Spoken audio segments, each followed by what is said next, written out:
Please also create room for the security for our dignitaries behind them. Mano Senator Masiaya, Youth Leader Dr. Oburu Odinga, Dakwa Pamne Daktari Waruaki, Bende Cabinet Secretary Mar Energy gi Petroleum Affairs, Wodu Gunja, Opio Wandai,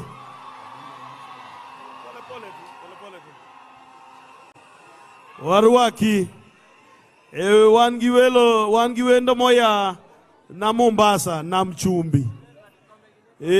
Ma wodwa mane wachako go e party chon, Hassan Omar. Hassan Omar nika. Asante ndugu yangu Hassan Omar. Karibu Mwambao, utupe habari za pwani. Karibu sana. Hapa ni wasati ko watch kombe go kose? Podi Martin? Okay, Podi Martin. Podi Martin.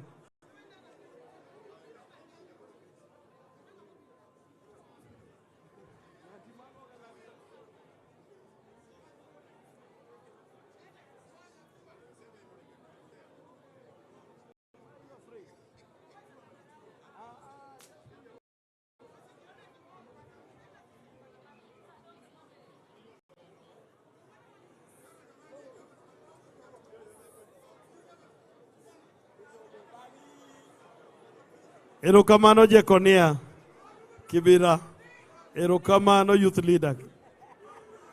Akwayo ni protocol mondo wakasre, mondo koro watiek wachno. Ata akwayo ni bondo.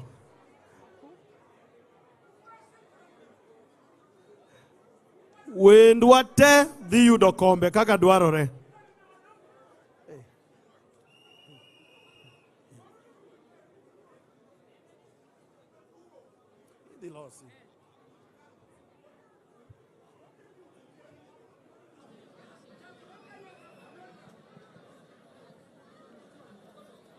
Hapa ni wadhi maber, ko kamano to koro wanyalo dhi mbele gi program.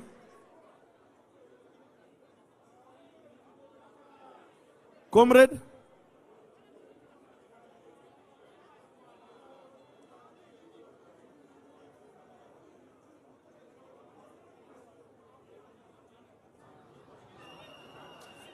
Ero uru kamano, Masi. Haya, wadhi mbele. Wadi mbele, wendwa Mosa Donjo, Waruako ute. Freddy, back on stage. Very fast, Freddy. Back on stage.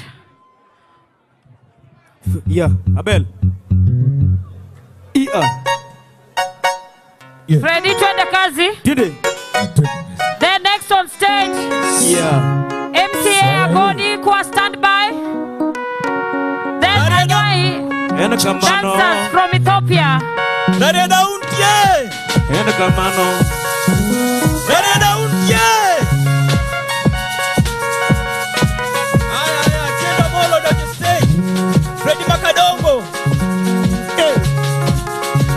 Udaluzi mamina poli na nyonde banjo kudhiambo kama. Udaluzi mamina poli na nyonde banjo kudhiambo kama. Ani kameno lanyo na nyonde banjo katigi viki kudhiambo kama.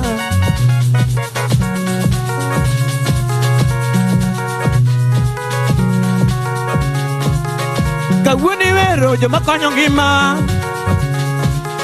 Kawuni wero joma konyo ngima. Raila Odinga to konyo ngima. Raila Odinga to konyo ngima. Wapi? Raila Odinga to konyo pinywa. Raila Odinga to konyo pinywa. Kata nyikalo siepa to konyo pinywa. Dr. James to konyo pinywa. Jena molo be konyo pinywa. Jena molo to konyo pinywa. Wapi? Jena molo to konyo pinywa. Radio Omar. Jena molo to konyo pinywa. Rosa buyu to konyo pinywa. Makata Rose buyu to konyo pinywa. Orengo to konyo pinywa. Ano Rengo nyatianga to konyo pinywa. Agava na Masaya to konyo pinywa. Jadunga Uganda aneno yuoro budho. Ay to konyo pinywa. Apio Wandai to konyo pinywa. Agodi next. Opio Wandai to konyo pinywa. Mheshimiwa Agodi. Ajateloni to konyo pinywa. Odipo Kwame to konyo pinywa. Odipo Kwonye to konyo pinywa. Agodi to konyo pinywa. Agodi be konyo pinywa. Banjo kitanya pijo seme. Banjo kitanya pijo semeni. Awuogi nyikal anyona banjo. Awuogi nyikal anyona banjo. Togino keto kara nyathigi vikio. Kawani wero ya wui makonyo ngima. Ani Dr. Oburu to konyo ngima. Aya, asanteni sana. Asante sana. Asante sana. Ero urukamano dakupamnegi hawa. Karibu sana Mheshimiwa Rosa. Karibu sana Mami. We love you so much. Waheri ainya. Next on stage is Agodi Mano and MCA. Agodi Wadasembo. Mike. Agodi Wadasembo next on stage. Agodi next on stage. Samagodi Biro. Mheshimiwa Temo Sedonjo, Waero Wainya, Waruako Mheshimiwa Tiende Amolo, karibu sana. Karibu sana. Senator Beatrice, karibu sana. Waero Wainya, Waziri Marwa, Ilongoni, Waziri Martaya, Wachigidoluone ta. Karibu sana Waziri. Agodi Uinmwariti Mheshimiwa. Grab for me mics. Hello. Josia untie. Mheshimiwa Kapoki Mbele. I want to acknowledge First Lady Siaya County Nitiere Miauru Sigalagala. First Lady Migori County Miauru Sigalagala. Mate Maratari, karibu sana. Asante.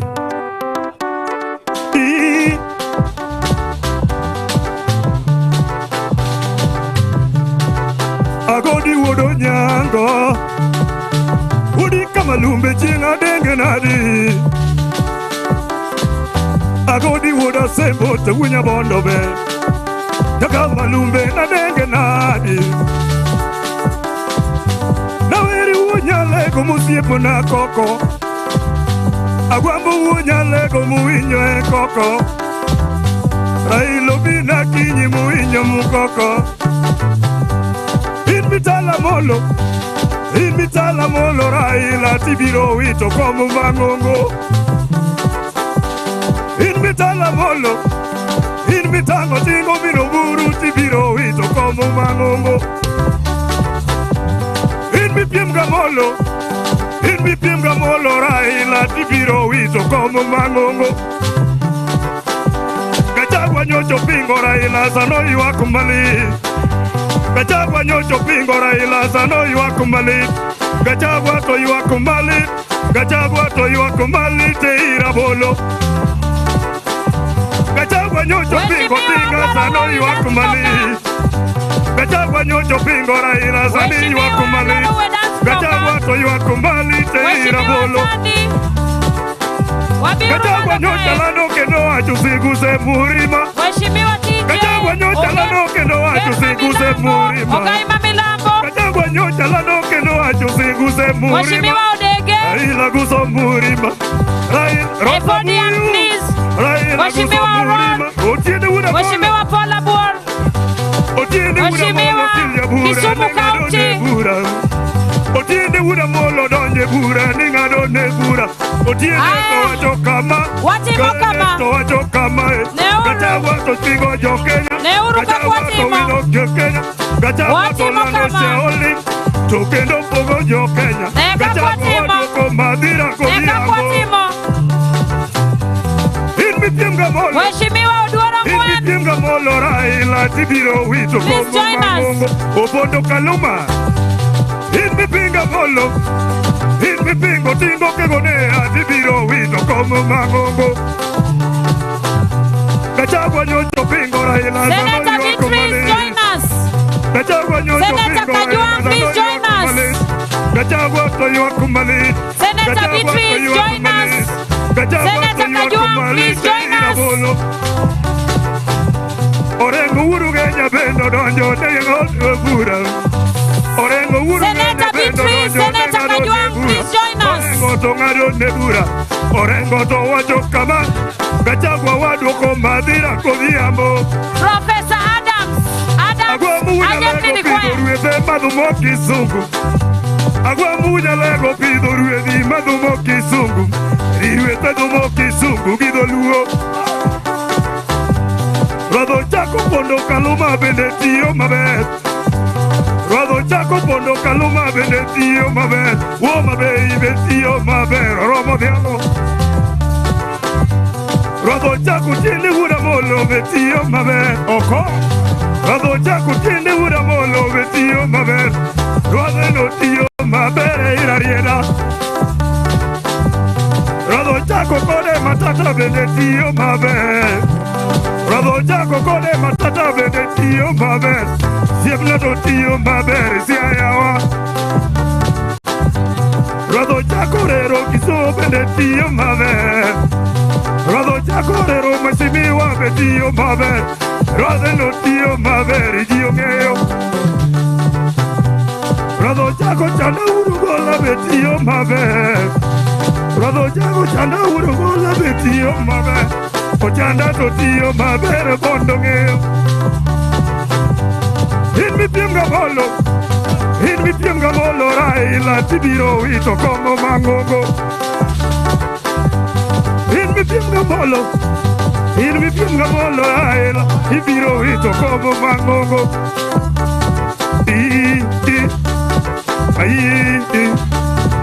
Siawa pa, siara lawa, siara kababa, siara kababa, siara kababa, siara toda lawa, dalaga molo, dalaga buru unyalego, siara toda lawa, luo nie kotoa, Raila tegirua, tinga unyalego ni tegirua, agwambo tekerewa, Raila te chunyi luo, agwambo to chunyi luo, Raila to chunyi luo, agwambo to chunyo nagi, Raila to konyo pinywa, agwambo nemewa, Raila nemewa, agwambo tetendewa, Raila tetendewa, agwambo tegirua. Aya, asante sana Mheshimiwa Godi. Erokamano. Aroji Chogo next on stage. Aroji Chogo next on stage. Akwayo ni mondo we clear that area. Exit no mondo bed clear. Dokadwa neno ngato kata chiel kanyo. Josiaya hoye! Migori fire! Homa Bay hoye! Kisumu hoye! Piny Luoute hoye! Jiadi Morwako, Ker Marwa, Mwahero, Mwang'eyo, Odungi ranga tangane gilweti gibat. Ere jomorwako. Governor mawang'eyo, mwahero, Masiaya County Orengo Woda Jimmy. Jiadimo makonya rwako. Governor Mahoma Bay, Gladys Wanga.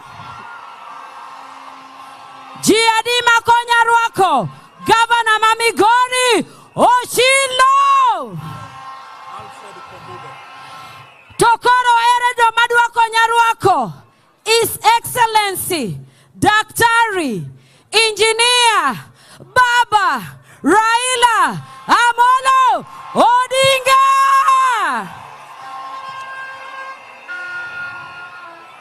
We monda kuwadhwa kung'eyo.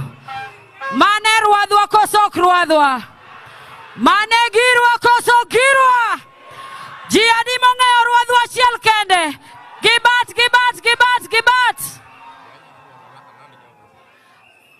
Haya, adwa miyo MC wadwa mondo konya lando welo manie ot ka nikech ging'eny gichalo lo. Tadwa ni mondo aparnu ruadhwa en ng'at achiel miluongo ni His Excellency Raila Amolo kizungu wacho ni Odinga.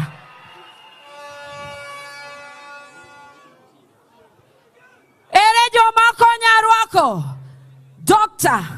Mama Ida Odinga, the first AU chair lady. Mana mama wa. Haya, in 2 minutes, Landna, in 2 minutes.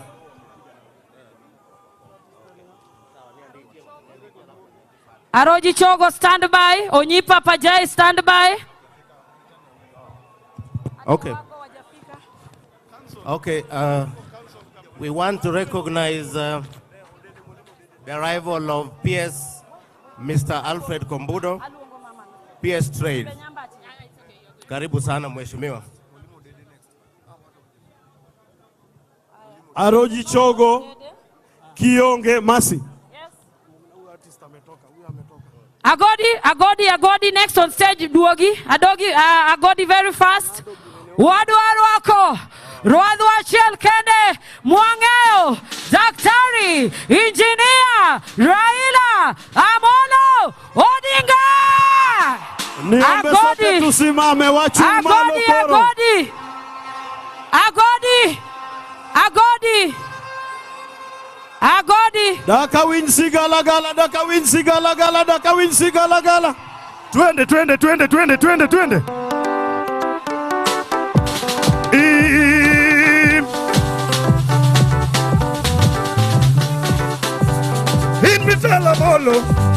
In mitala molo Raila tibiro wito komo mangongo. Mani luongo na kwambo. In mitala molo. In mipingo tinga unyalego tibiro wito komo mangongo. In mitala molo Raila tibiro wito komo mangongo. Gachagua nyocho pingo Raila sano yuakumali. Gachagua nyocho pingo Raila sano yuakumali. Dakane badu jodala bat. Ere badu jodala wa. Gachagua nyocho pingo Raila sano yuakumali. Mani luongo na kwambo baba. Gachagua nyocho pingo tinga sano yuakumali. Mane ruadhwa. Gachagua no yuakumali. Mane ruadhwa. In mi pinga molo. Mane ruadhwa. Raila tibiro wito komo mangongo. Agwambi koko,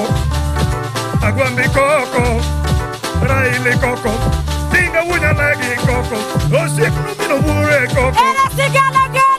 Agwambi koko, Mani luongo ni ruadhwa. Agwambo wunya lego. Osik orenga jimi koko. Mano baba. Koko, Mano baba wa.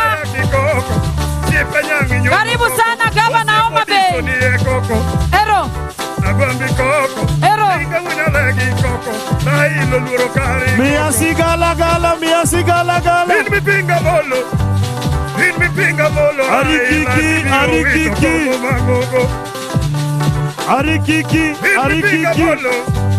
In mi pinga molo. Raila tibiro wito. Aya, asante sana. Ero urukamano. Asante sana, asante sana. Asante sana. Asante sana. Asante sana. Hey! Hey! Hey! Hey! Nyikwara mogi ajuang. Donjo. Let us clear out here. Donjo kosok donji. Ber kosok ber. Mitu kosok mitu. Daka winje sigala moro, sigala moro. Fuana uguti. Fuana lueti. Uruako baba. Uruako won piny. Uruako gwambo. Uruako chun piny. Ero urukamano. Watumishi wa Mungu muketi, nitawaita. Nitawaita. Ero urukamano nyikwara mogi ajuang. Akwayo jo picha. Ugo picha. Kaito umiyo wathuolo.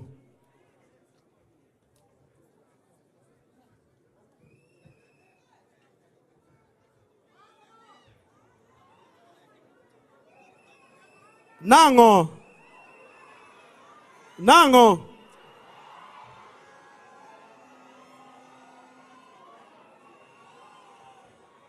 Nango. Nango. Nango. Nuokendo. Makawuono ni woe chumbi. Ungawe malainya. Akwayo ja kamera cha, ja live cha. Zuma nena, rit komonde. Adwa ni zuma nena, mondo jopinyo nenanga maja komorwako maber. Zuma nena. Nebe chusi. Pama nena. Donjo kosok donji. Your Excellency, sir. Allow me to request you, with all humility, that we all be upstanding on our feet for the national anthem of the Republic of Kenya, to be followed by the East African Community Anthem and the African Union Anthem. May I also request that all unofficial headgear be removed.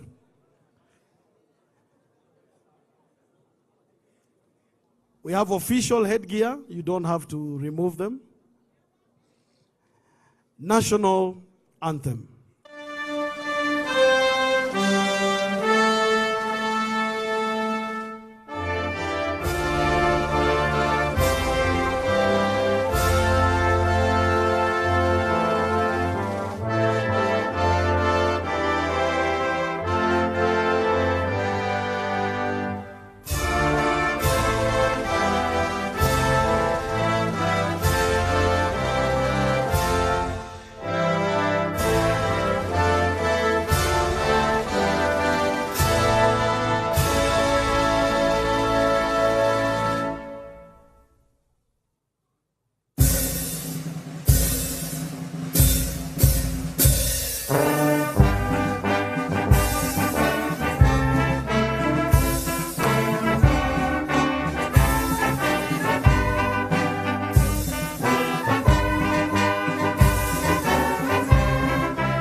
we be seated? Your Excellency, sir, we are going into a session of prayer, and I'll request technician to bring me a microphone stand and microphone down here. Technician, kindly.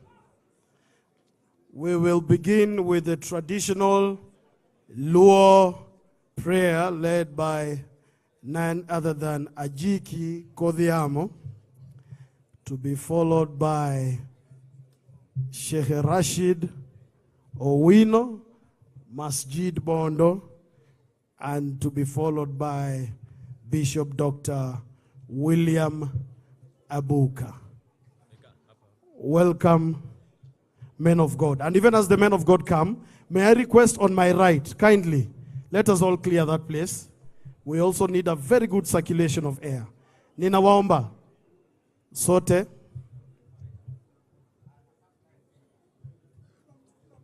kila mmoja wakati watumishi wa Mungu wanakuja, na upande wangu huu pia.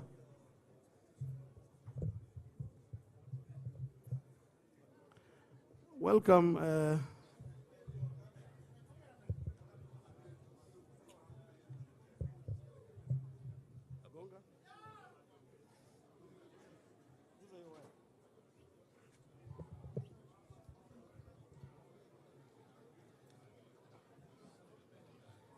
Your Excellency, the Prime Minister, former of Kenya, Right Honorable Raila Odinga, the care of Luo nationwide and internationally, Care Odungiranda, protocol observed, ladies and gentlemen, my name is Jotham Ajiki Ondu. I am a Luo, the 7th generation of Tolo Kodera, Jabilo, Manogolo Kisumo, Uyoma, Mokelo, Piny Maongela, Kisumu Kacha. And the 12th grandchild, Marwango Dibo, Mawudra Mogi, Manonyolo Wanga, Muadgi Matar. Alamo Nyasachira Mogi, Nikech Anrembra Mogi. Hajura, Ura Chala Nyakwaru Wango Dibo, Sigara Chanda Jakawere, Luo Yoro Duto. Pinje Luo Yoro Pacho, e Paramo Gajuang, Enindolal Naja Kawere, Jugoramo, Amono Yoro Pinje Luo, Kisumodala, Raila Yoro Pinje Luo, Seadala, Joey, Anyangorgi Mary, Joey, Orenga Jimmy, Joey.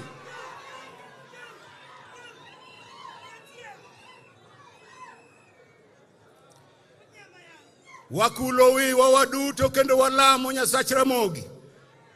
Kendi kel chunyi machiegni nikech mag culture onyalo lal kodi nono kapo ni chunyi baya.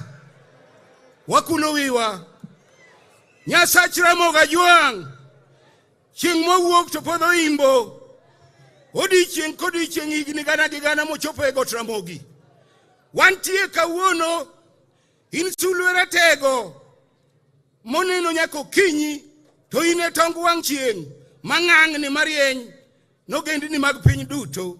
Yaye Nyasach nyiseche kendo jananga ruodhi, neni gwedho kwarwa Ramogi gi joge mong'ado thimbe aore kod nembe migowo kodgi e dho nam.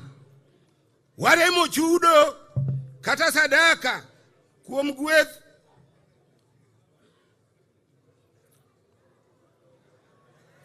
waremo chudo kata sadaka kuom gweth misemiyo oganda mar Luo, jogi madongo mag Luo, Ramoga Juang nya Luo, Jok, Wango Dibo, Omolo, Omiaramul, Nyand Guogi, Konya, to gi mamoko. Wang luo mondo gendni machayowa uduok wang gi tielo. Magenga mane ker Jaramogi omoko pod liel. Mi ker Odunga randa teko mar riwo luo. To moloyo nyasi maratipo miyawo kawuono migwena. Miyamono Uganda teko mar riwo luo ma Kenya ma Afrika to gi telo mar Afrika modware kom kuone bwanga Nyasachwa. Wanaduogi chieng' machielo kwa dhi got Ramogi mondo waduok ni erokamano bang' yudo loch. Sigandi lach oyombo tung' piny nyaka laga kendo tut mokadho nam. Omiyo walo misango piny kawuono amolo ni ka mar chiero juok Ramogi mondo kuone luo duto bwanga.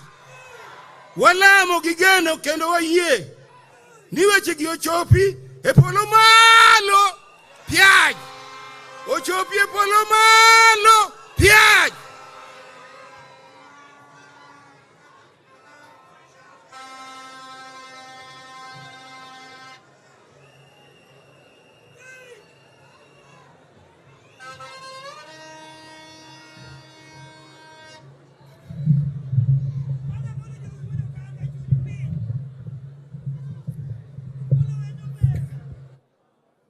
Walamuru e nying Ruoth Nyasaye manyalo gik moko duto, wuon piny kod polo, wachung' e nyimi ka kawuono ka wakwayi ni yie mondo igwedh nyasi ma kawuono ka wachake nyaka chieng' moro watieke. Kitimonwa kamano, wanagoni erokamano e nyingi in wuon e miduong'. Amen.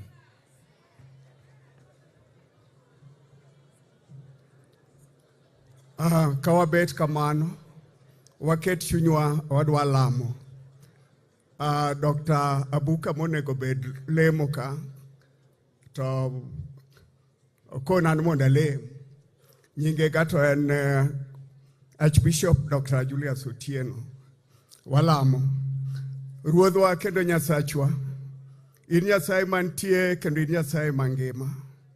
Kawuono wabire pap mar migwena ka. Kaeri mane joluo robe kendo kagitugo tuke mopogre opogre. Nyasaye kwayi mondo ichak kodwa kendo bitie kodwa. Bende waketo jotendwa duto e lweti kotelnegi kod His Excellency Raila Odinga. Jehova wacho ni kumoro amora mwadwaro to mondo wakuong waketi e lweti. Bende wuoyo kodwa ni lweny koro ok en marwa. Ibro kedonwa to aleng'a aleng'a. Emomiyo waketo jaduong' Honorable Raila Odinga e lweti. Jehova wacho ni kirie badi kama to onge ng'ama bro dolo. Emomiyo nyaka desaya mare mar tarik 5 mar bedo jatend Afrika waketi e lweti Nyasaye. Bed joma kedo kod machal nade. Wanyonogi e lo e nying Ruoth Yesu Kristo.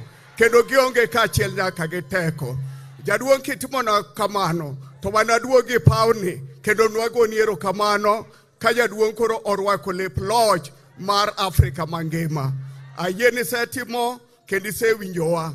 Pod ne kiletwa down e gik moko duto mwasekwayi. Alemo e nying Wuod Yesu Kristo Ruodhwa. Amen.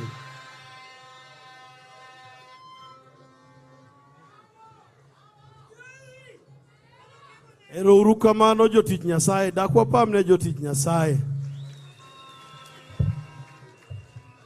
Ani pamne jatich Nyasaye maber yawa. Ing'eni ni nyalo bedo gi fulisa, Yesu to onge fulisa. Omiyo pamne jatich Nyasaye kendo. Ero kamano. Your Excellency, the incoming African Union Commission Chair, Engineer Dr. Raila Odinga, Your Excellency, the Governor of Siaya County, Honorable Senior Counsel James Orengo, Your Excellency the Governor of Kisumu County, Honorable Professor Peter Anyang' Nyong'o, Your Excellency the Governor of Homa Bay County, Honorable Gladys Nyasuna Wanga, Your Excellency the Governor of Migori County, Honorable Dr. Ochilo Bogoayako, the Minister of Defense, the Republic of Uganda, Honorable Jacob Okoth, Cabinet Secretary for Energy and Petroleum Affairs, Honorable James Opio Wandai,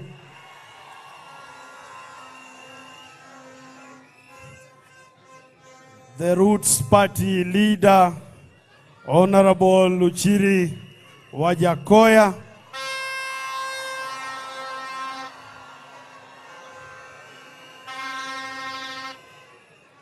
the Senator, Siaya County, Honorable Dr. Oburu Odinga, all senators present, all members of the National Assembly represented here, the Speaker of Siaya County Assembly, Honorable Okode, speakers of various county assemblies represented here, and all members of county assemblies represented here, Luo Council of Elders, Kir, Odungi Randa, and all esteemed delegations as follows. The esteemed delegation of the Luo Nation from the Republic of Uganda, the esteemed delegation of the Luo Nation from the Democratic Republic of Congo, the esteemed delegation of the Luo Nation from Ethiopia, the esteemed delegation of the Luo Nation from the United Republic of Tanzania, the esteemed delegation of the Luo Nation from the Republic of South Sudan, all delegations representing various cadres and levels of the structure of the Luo cultural leadership, distinguished guests, members of the academia, diplomatic corps, clergy, ladies and gentlemen. Your Excellency, Engineer Dr. Raila Odinga, sir. Allow me to seek your indulgence as I invite my co-MC, Prof, to come forward. Thank you. Very well. He will come forward to do the second bit of the salutations.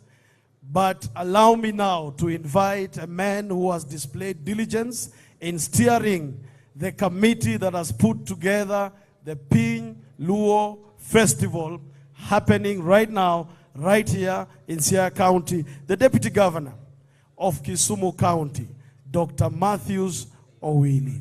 Welcome, sir, and guide us from this point. Dakwa pamne, Dr. Owili.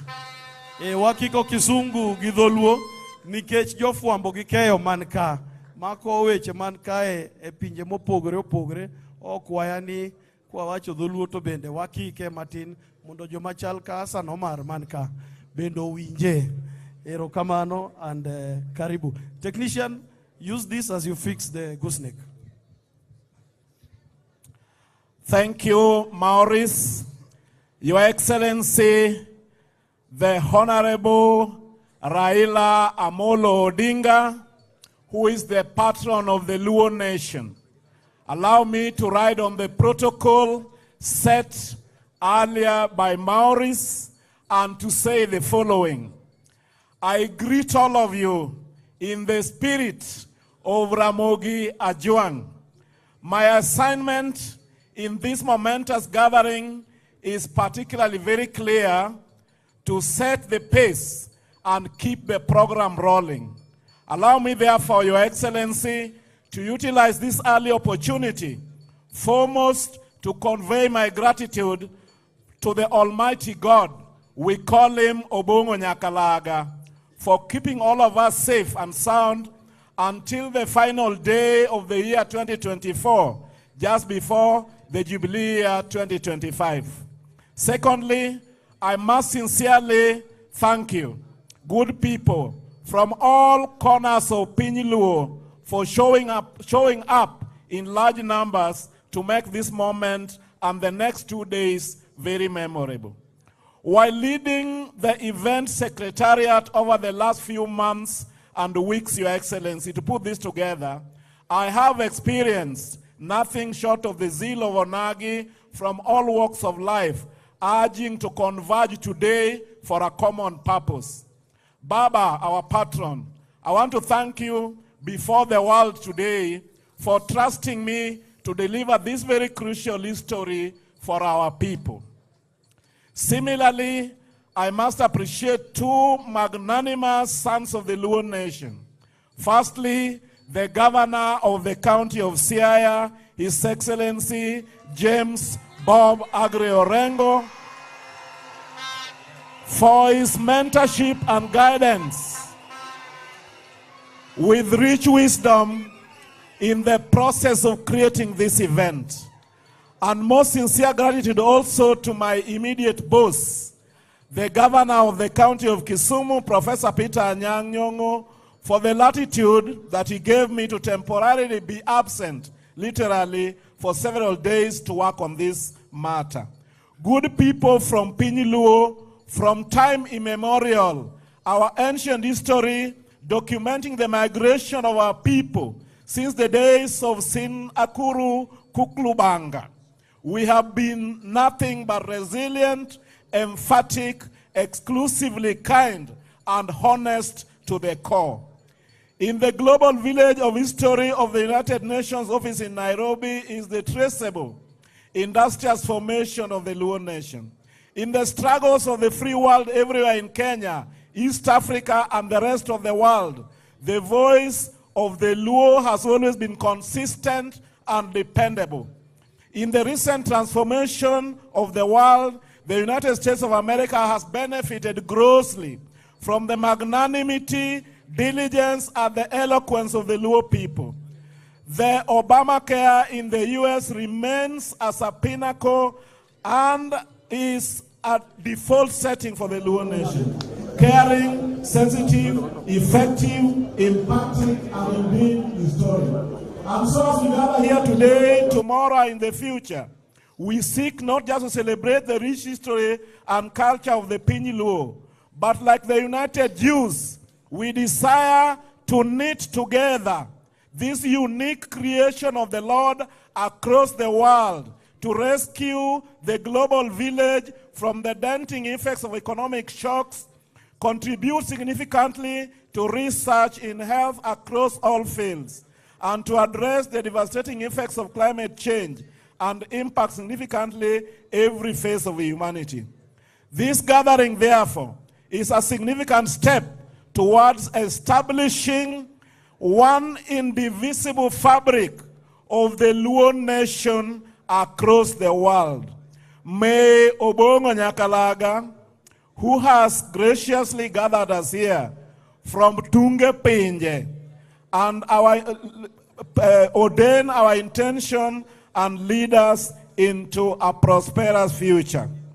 Once again, on behalf of the committee with whom we worked, and they were from all the counties of Luo Nyanza, from Homa Bay, from Siaya, Migori, and Kisumu. Of course, the members of parliament and members of the county assembly, through your representation, and so now I would like to invite up front Professor Adam Solo to set the theme of the fourth Piny Luo. Karibu, Professor. Thank you very much, Bwana DJ, Moluor Raila Amolo Odinga, the host governor, James Orengo, the steering committee made of the governors of Kisumu, Homa Bay, and Migori, the cabinet secretaries present, the members of parliament present, delegations of Luo, from Piny Luo, from Anyua, can you rise up? From Shiluk, that's Anyua. From Shiluk, from Padola, is Alur there? From Kumam, from DRC Congo, from North Mara Sibora. And we shall keep on introducing you at each stage as we recognize your leadership. But we just wanted to demonstrate that the Piny Luo of this year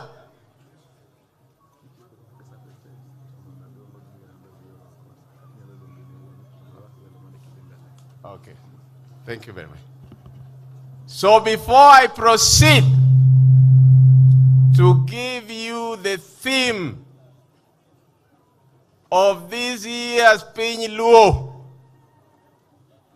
on behalf of Moluor Raila Amolo Odinga, may I take this opportunity to invite the care of the Luo of Kenya, Odungi Randa, Odungi Wadarange, the 9th care of the Luo. Care los Guillo Luo.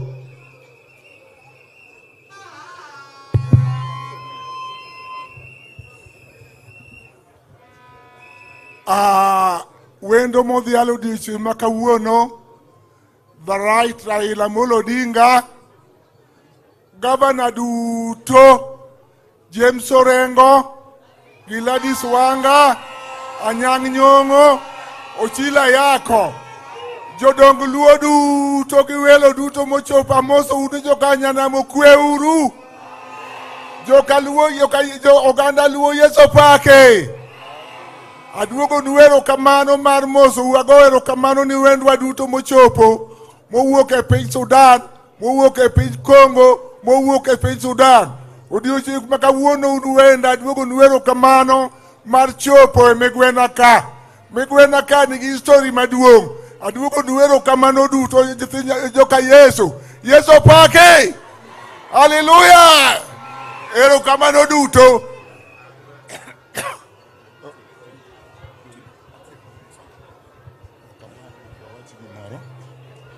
Mano is the 9th care of the Luo of Kenya. Let me also recognize another Luo from across the border, the Minister for Defense of Uganda, who is a Japadola, Waziri Jacob Oboth.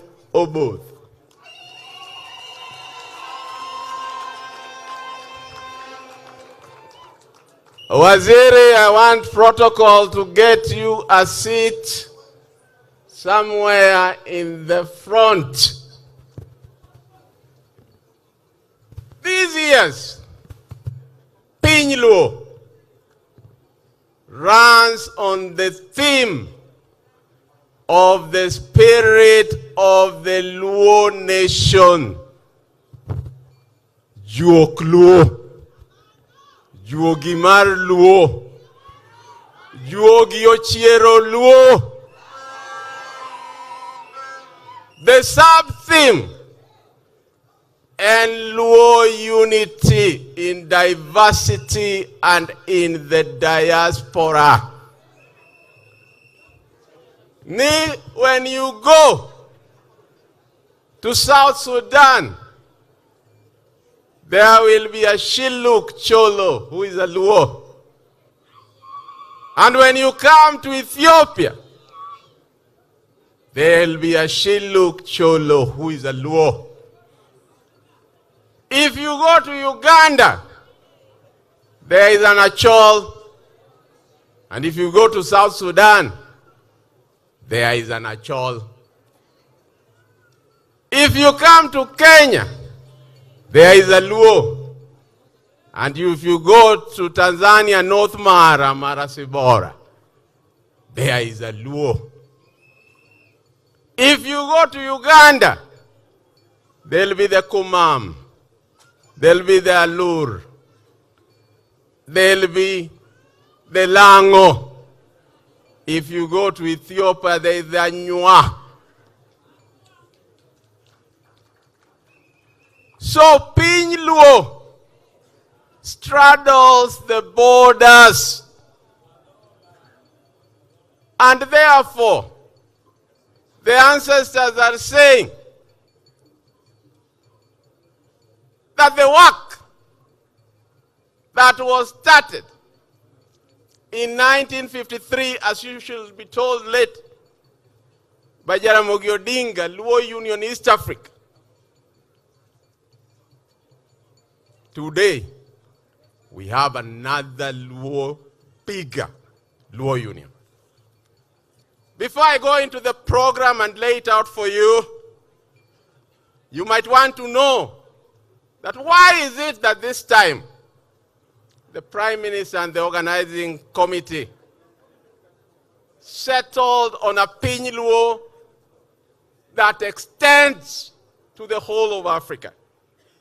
And it is said, the sages said, that the arrival of the representative Luo clans in present-day Lakeside Nyanza in the early 17th century marked the end of the Luo migration. A feat that was foretold and commissioned by our ancestors.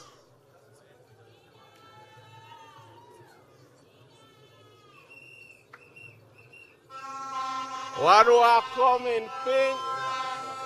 Warua komen Piny. Uneno ka program en Piny Luo. To wan gi mama. Maema notheno Amolo Wuod Oganda. Kachandre ni piny ni. Bane wachake ni min piny. Koro min piny. Obire romo mar Piny Luo. Karibu min piny. Karibu min piny.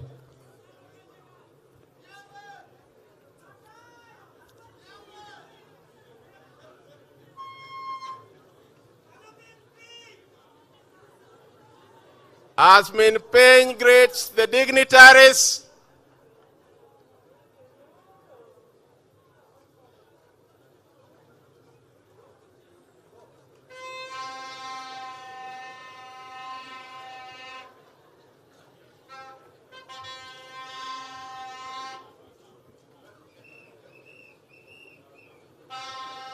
she is still greeting the dignitaries,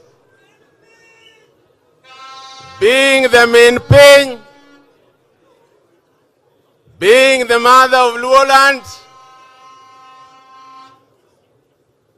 Karibu sana min piny. Budh orwaki. Buth Luo orwaki min piny. Having found and confirmed that the big lake, aside mountains and hills, as the Luo say, Nam madit matie iwigode. That was the commission final destination that was foretold by our ancestors, that it is at the source of the Nile that the Luo will settle. And they have settled to date. It is said that the Luo seers had divined at the time that the next series of cyclical Nile floods would be the worst, and that the only way was for the Luo to survive the floods was to leave the delta and follow the Nile to its source, the big lake, Namlolwe, where the floods would not sweep them away because of the elevation. That is why this day, Luos claims all waterfronts, Dognam. Luos claims all waterfronts, Dognam. To Jaluongi say, Manonambwa. Since then, various attempts have been made to celebrate this migration feat. And today, we coronate, and the next 2 days after, we coronate the celebration of that migration feat. As the Luo moved, the tradition of absorbing other tribes to boost clan numbers have had some effect on the language. And therefore, as our MC said, we might not fully agree on the words from the Luo of Kenya to Achol, to Shiluk, to Anywa, to those living in the Gambela. But there are words which we will share. For example, the word apoyo, that the Acholi so love. And it is my turn to tell you, all other Luos who are here on behalf of the Prime Minister and the hosting team, wapoyo, for gracing this occasion. Now, ladies and gentlemen, let me just give you an overview of the program. That after this official opening ceremony, there will be concurrent activities according to the program. The elders will pass by the mausoleum of Jaramogi Odinga in Kangoka, Jaramogi, just a few minutes away from here, before proceeding to Gotramogi and finally to the Kopondo grounds where the cultural symposium will take place. In the meantime, there'll be several sporting and art activities going on at the same time. Tomorrow, the central activity that will combine most of us will be at Wichlum, in which the boat racing, teroburu, swimming, and so on will be going on. And then again, we will divide into different activities, including the cultural symposium, which will be continuing. And on the last day, when this Piny Luo will be graced by two heads of state, the head of state of Kenya and the head of state of Uganda, we shall start at Gotramogi, come down to Kopondo grounds before we go to Siaya Stadium. I'm asking the protocol to ensure that everybody has the program so that you can situate yourself where you want to go. As I leave the stage, having set the theme, the spirit of the Luo nation is beckoning. The spirit of the Luo nation is saying that Luos that straddle different borders are saying that we are one, even us we become from different nationalities. And they are saying that borders will not stop us from engaging. And that on the third day, we should be able to say, what is our way forward in terms of this Luo, this Luo unity. May I take this opportunity to hand over back again to the DG for Kisumu. Wapamne Professor Adam Solo. Morris, for 30 seconds. Morris, where are you? For 30 seconds, please go ahead. Check. I'm here. Thank you, technician. Your Excellency, I just want to acknowledge very special ladies in a very special way with us. Akwayo jothurwa ni mondo waruak gi gisironyo. Allow me to invite and acknowledge the presence of Her Excellency Canon Dr. Raila Odinga. Zigalagala. Thank you. I was just acknowledging your presence. Thank you, First Lady. Thank you. And we are very happy that you are a servant of God with us as well. Allow me to acknowledge the presence of the First Lady of Siaya County, Her Excellency Honorable Betty Orengo.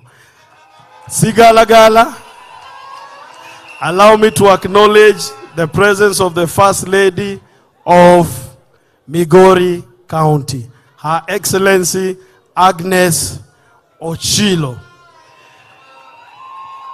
We also have the wife to the Deputy Governor Kisumu County, Mrs. Owili, is also here with us. Thank you very much. Thank you, Daktari. Thank you very much, Maurice. Mama, your arrival here today makes this gathering complete. The arrival also of the Defense Minister of Uganda. When the Minister of Energy, the Honorable P. Wandai, had his homecoming in Kenya, the same day you had your homecoming in Uganda. What a coincidence. And I was able to lead the delegation there. We warmly welcome you. Now, I want to invite up front a gallant son of Siaya County, a gallant son of Kenya, the Honorable Oburu Odinga, Senator Masiaya, to now come up front and welcome us.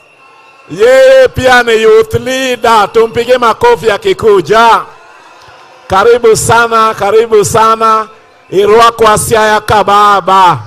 Erokamano machiegni ahinya.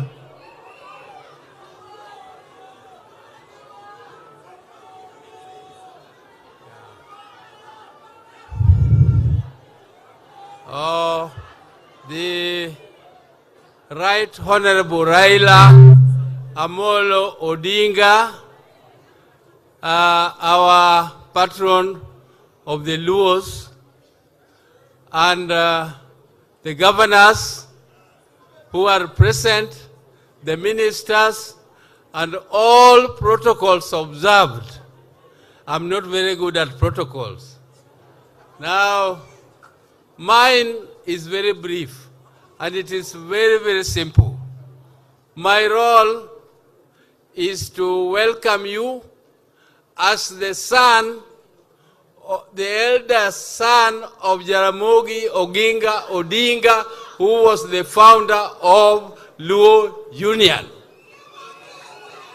Luo Union, I just want to tell you briefly that my father, Jaramogi Oginga Odinga, who is a son of this soil where you are this morning, Jaramogi was very passionate about Luo unity.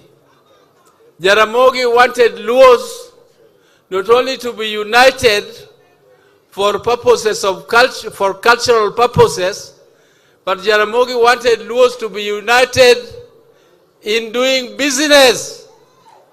He wanted Luos to be united in establishing insurance companies. They wanted Luos to be united in establishing a banking system. He wanted Luos to be united for the purposes of preserving their culture. And in 1953, he left all the businesses he was doing and went around East Africa. That time, his vision was to unite Luos in East Africa. And East Africa at that time was Uganda, Kenya, and Tanganyika. Zanzibar had not united with Tanganyika, so Tanganyika was separate. And I recall when my brother Raila was still young, Jaramogi took him around Uganda. They went to all corners of Uganda in a car, driving to talk to the Luos who were there and lecturing, trying to establish branches and establish them as institutions of the Luo culture. When Raila came back, I was very jealous.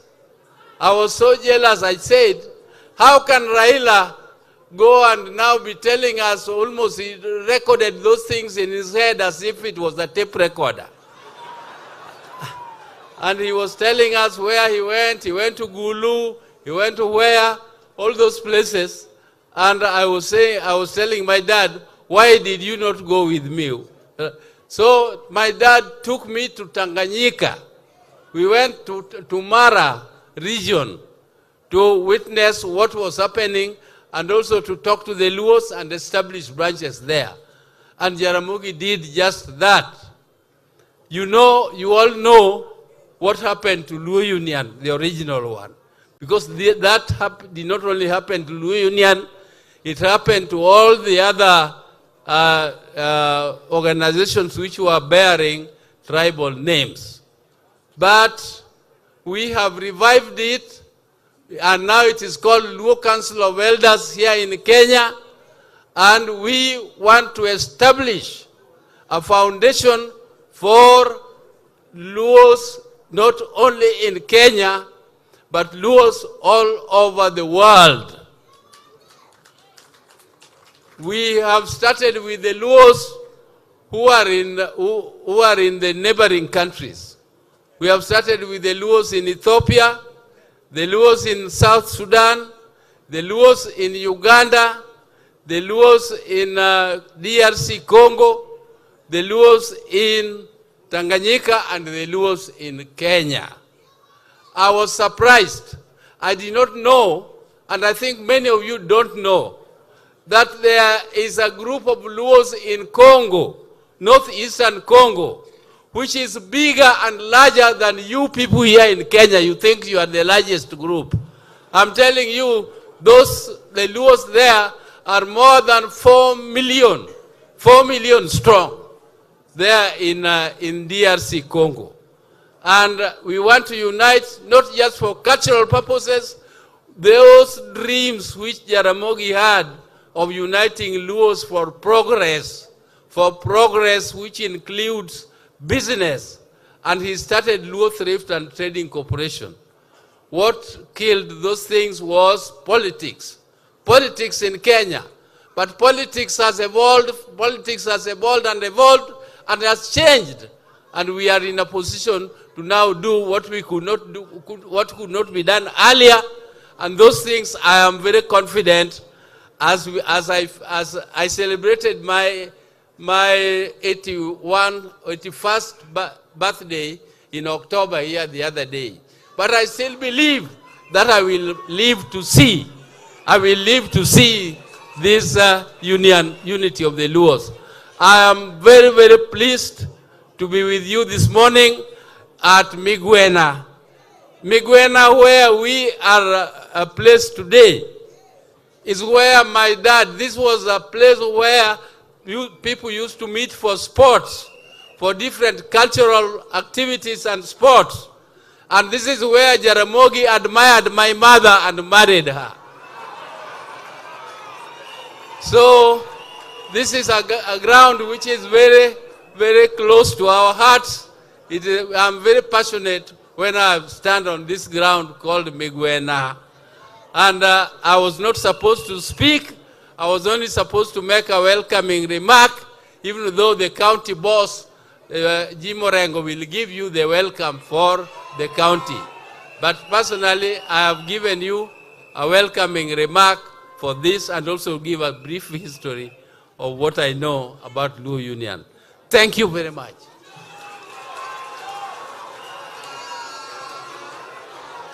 Wapamne Lwedo Kendo. Allow me also to recognize the county speakers, and especially the county speaker of Siaya, the leadership of the assemblies, and the members of the county assembly. I also recognize my colleague, Deputy Governor from the county of Vihiga, His Excellency Wilberforce Kitiezo. At this point, I want to call up front the chair of Dual, Dr. James Wambura Nyikal, the MP of Seme, to now come recognize his colleagues and give his opening statement. Karibu sana, Mheshimiwa. He was a very dependable member of our committee. Karibu sana.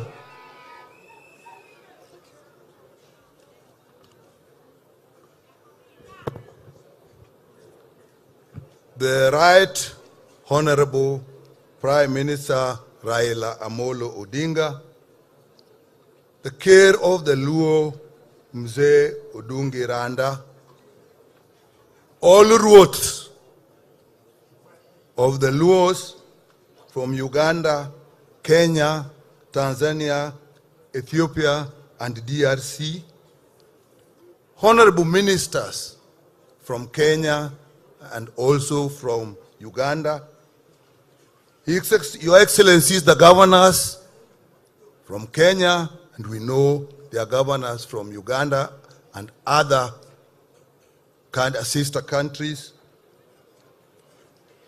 distinguished members of parliament, both the National Assembly and the Senate, professionals, the academicians, and business people of the Luo community, all distinguished guests. Yothurwa Umar giwendo makawuono. The Right Honorable, I take this opportunity on behalf of members of the Caucus of Luo elected leaders, members of parliament, the Senate, known as Dual, which I think is familiar to our colleagues from across Africa, to first of all introduce those who are here with us. We start with our host member of parliament, Dr. Ochanda, who is the member for Bondo.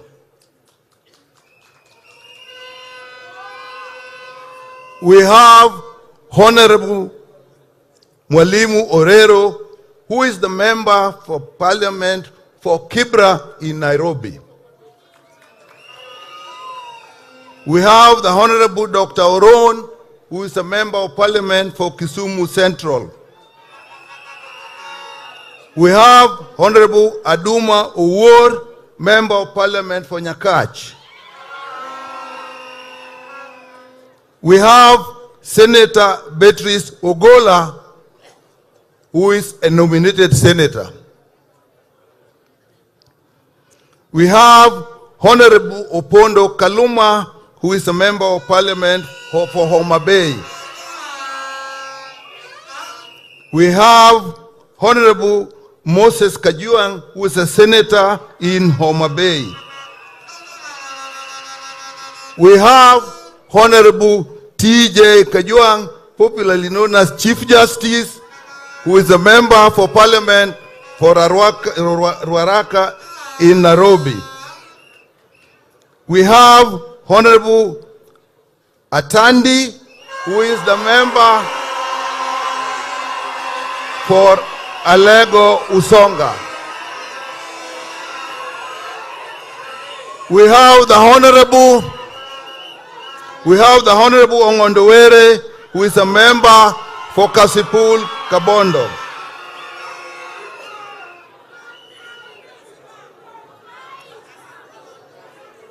We have Honorable Adipo Okume, who is a member for Karachuonyo. He is the tallest man in our bunge. That's why you can't see him from there.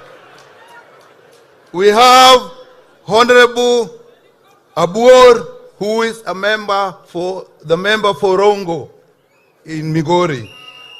We have Honorable Rosa Buyu, who is the member for Kisumu West in Kisumu County. We have here with us Honorable Odege from Nyatike in Migori. We have with us Honorable Senior Counsel Otiende Amolo of Rarieda.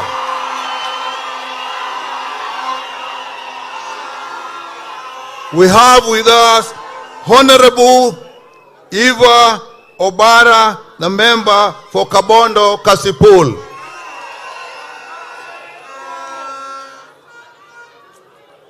We have with us Honorable Dr. Lillian Gogo, who is a member for Rangwe. We have with us Honorable Anthony Oluoch, who is a member for Madare.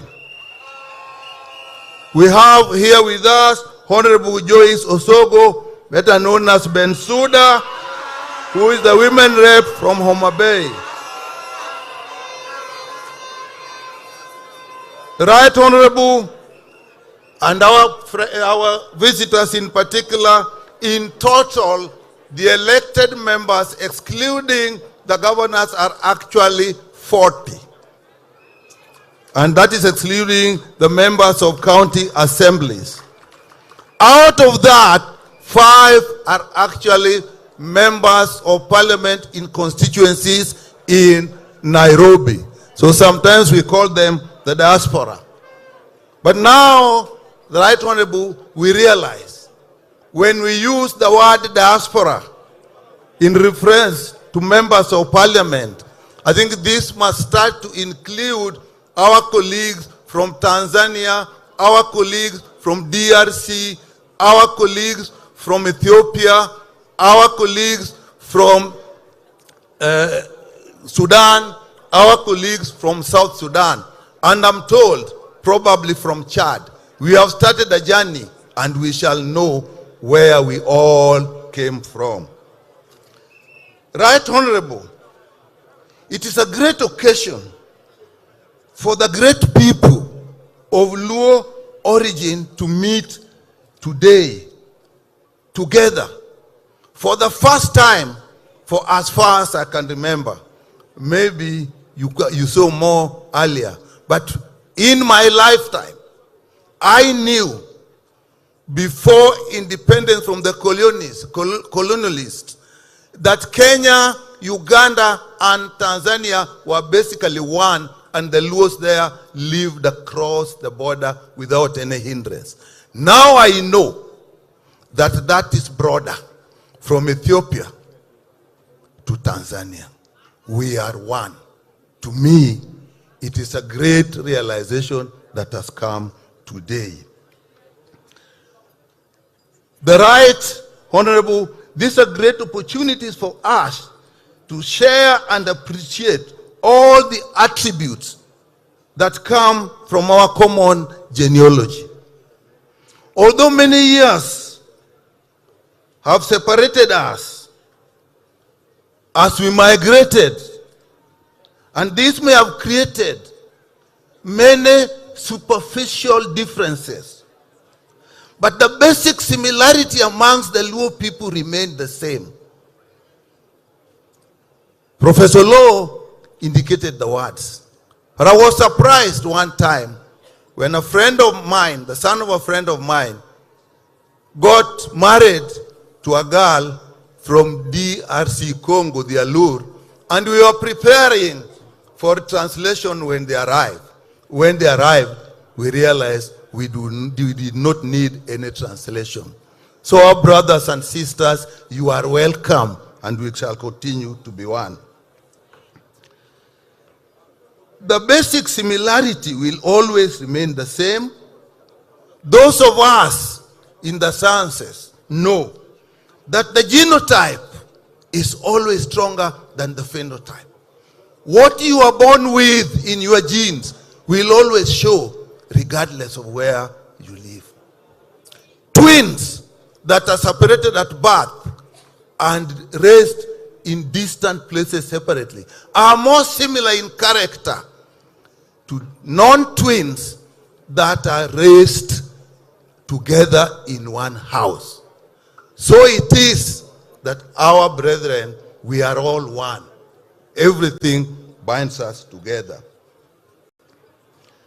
The Luo nation, defined by culture and heritage, in my view, is definitely larger and stronger than what the political boundaries have defined.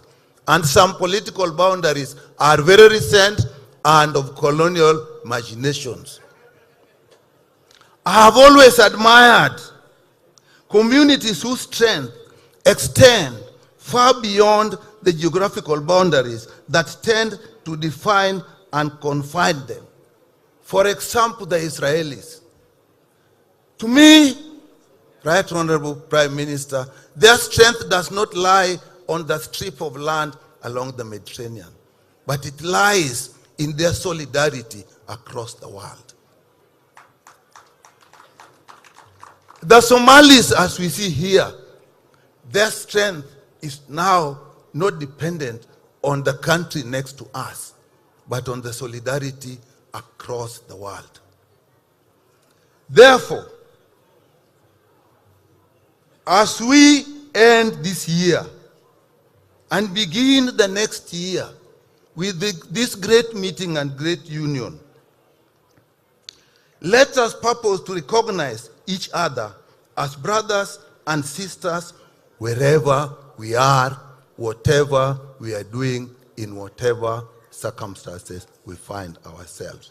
Thank you very much and welcome all our guests.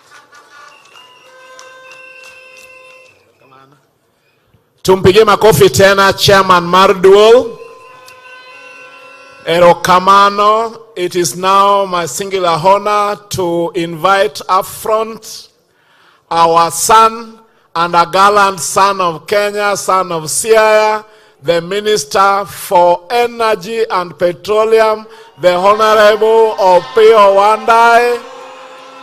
So you recognize those who work for the national government? Mheshimiwa, you will recognize those who work for the national government. I saw my brother here, the PS of Trade, the Honorable Kombudo. I saw him somewhere. And then eventually you'll also invite your colleague from across to come and address us. Tumpige makofi ya kikuja jameni. Thank you. Karibu sana. Thank you very much.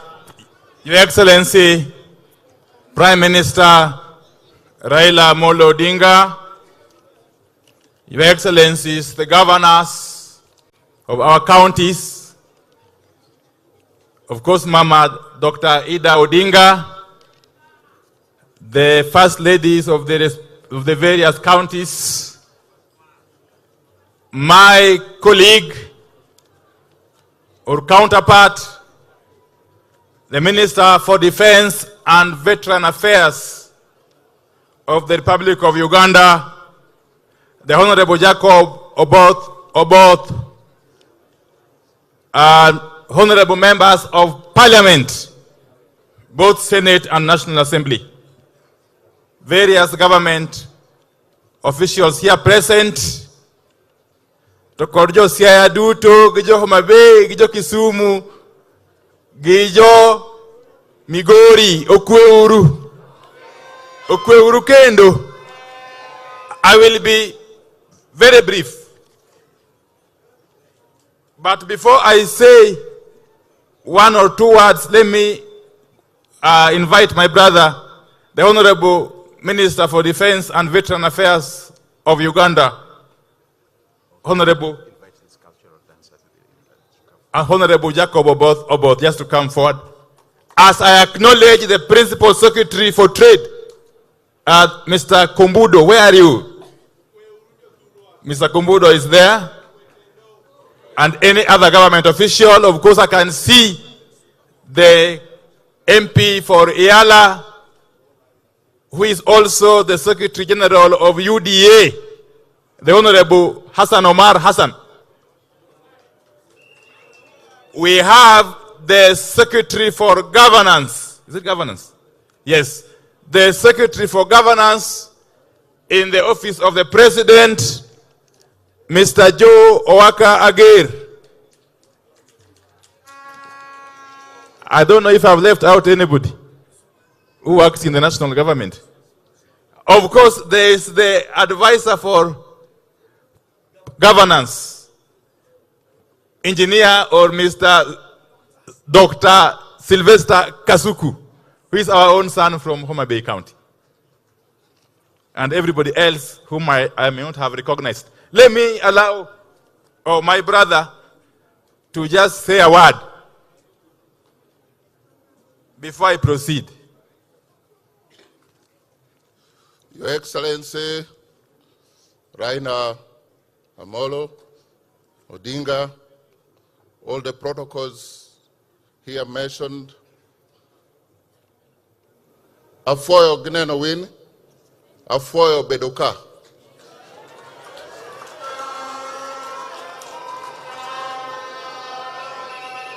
For you say Erekamano, but Afoyo is more international.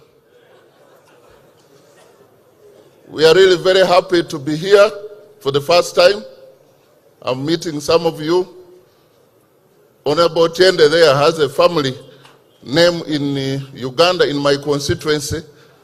We want to find out whether it was his grandfather who... We are all very, very happy to be here. This is my very first time to be here, and I'm excited.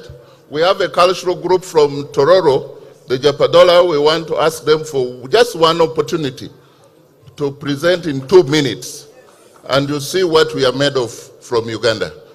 Thank you. Thank you very much. As the Tororo Cultural Group prepares, let me say this, for the avoidance of doubt, as I recognize, of course, the care of the Luo, Ms. Honorable Odunga and the Cabinet Secretary Emeritus Raphael Tuju, who is in our midst, and the leader of the Roots Party, Honorable Wajackoya. Just hold on. Okay, let me say this. Honorable Raila Odinga, I want to acknowledge before this magnitude of people that you have led us well. The Honorable Raila Odinga has led us well. And at critical junctures in our history as a people, Raila Odinga has never let us down.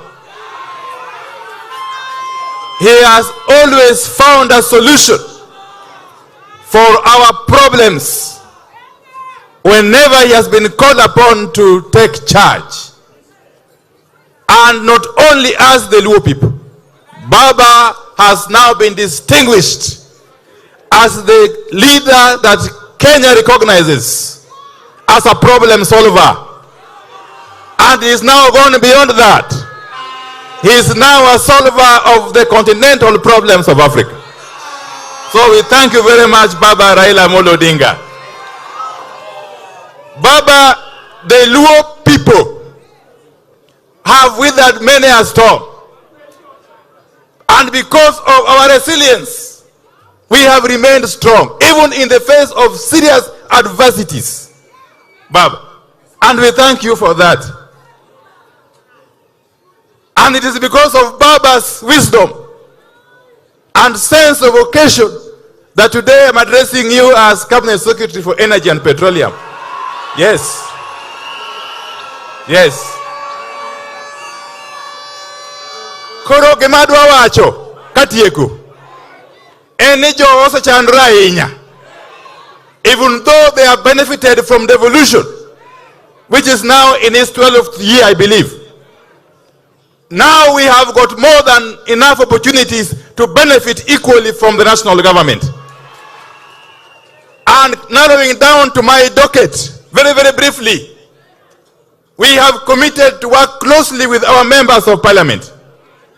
And for the avoidance of doubt, on the 6th of January, I am convening a meeting of all Luo members of parliament in my office in Nairobi to agree on a roadmap to implement critical energy projects in our region here.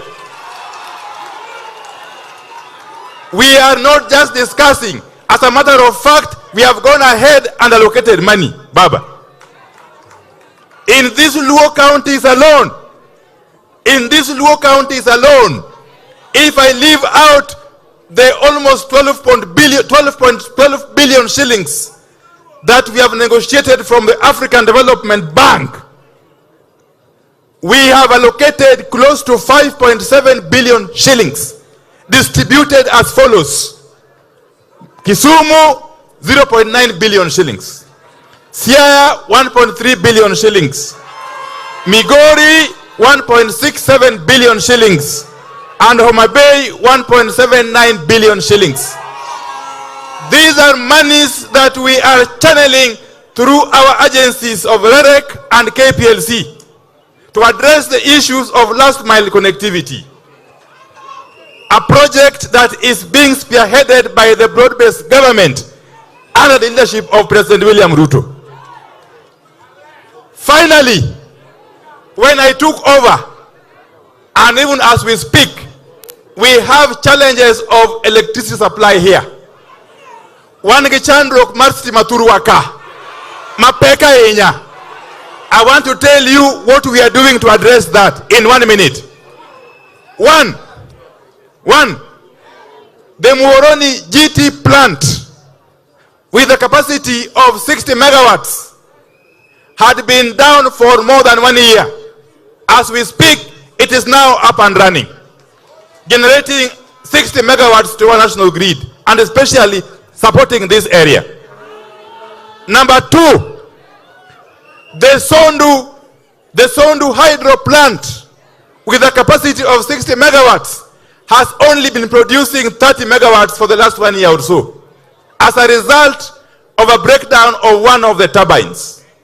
We have put in place measures to ensure that that turbine is up and running in the next 2 months. That will bring on board additional 30 megawatts. Number three, the Gogo hydro plant in Migori County, which is the oldest hydro plant in Kenya, has been producing a meager 2 megawatts for all these years. We have now agreed with the president, and we have already secured financing, that Gogo hydro plant is going to be upgraded from 2 megawatts to 8.6 megawatts.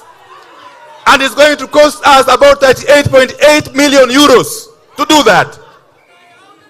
Finally, we are just concluding or completing the infrastructure, the transmission infrastructure from Sondu to Mbiwa. It's just about to commence. And yet we are just about to commission the Awendo Isibania transmission line. All that combined is going to address the issues of power in this region. But we must thank Baba Raila Odinga, called President William Samoei Ruto, for agreeing to come together and enabling one of you to head such a crucial docket that will ensure that our industries are powered, not only in this region, but in the entire country. Nyasaye madigwedhiru kama na yenya.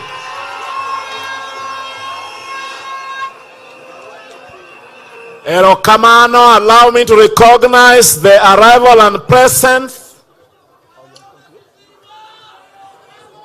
Yes, Baba, the history of the Luo has been said. We've had a Luo as the president of America. This revolution has not come to stop. We are praying for you from Uganda to have a Luo at the African Union as the chairperson. We are also praying in Uganda so that one day we shall have a Luo as the Pope of the Catholic Church. I just wanted to say a few of those words, but you know the docket where I am, we are not at liberty to talk too much. But we love you, all the Luo people. Let's unite. Let's do what we can do together. There's a lot we can do together. And Baba, you are our international Luo team leader. We accept you.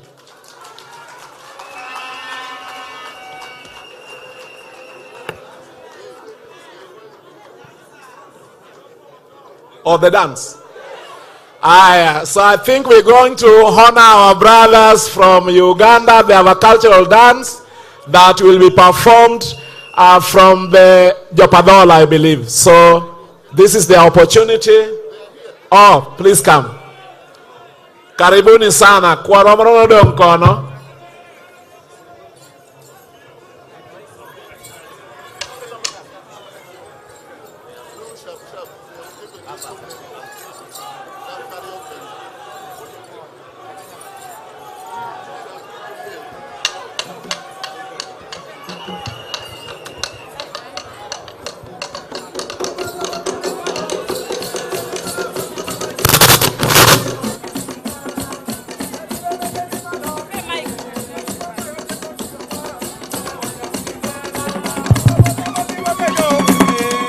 Chogo pere baneno.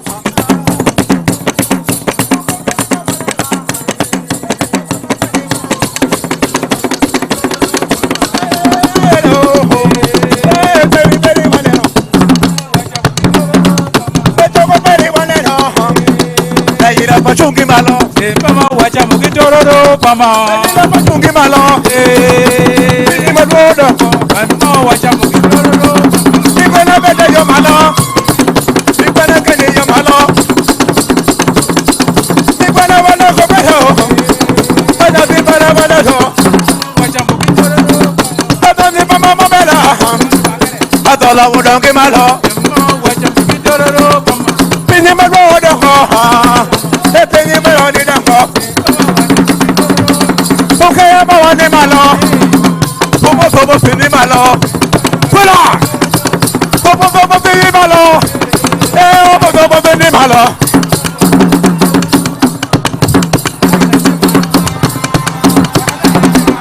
Para ya yelo malo, choco peri wanero, yelo bakeni malo, piri wo piny mawami. Mawani malo, Lugianje, the very one and all. The penny Modongo, the penny Mawodongi, Bokoya Babalala, Bokatis all up a lady, Obazapalili Bele, Obazapalayo Malo, Tetako Mawani Malo, Tetako Shiloki Malo. Pula vaya.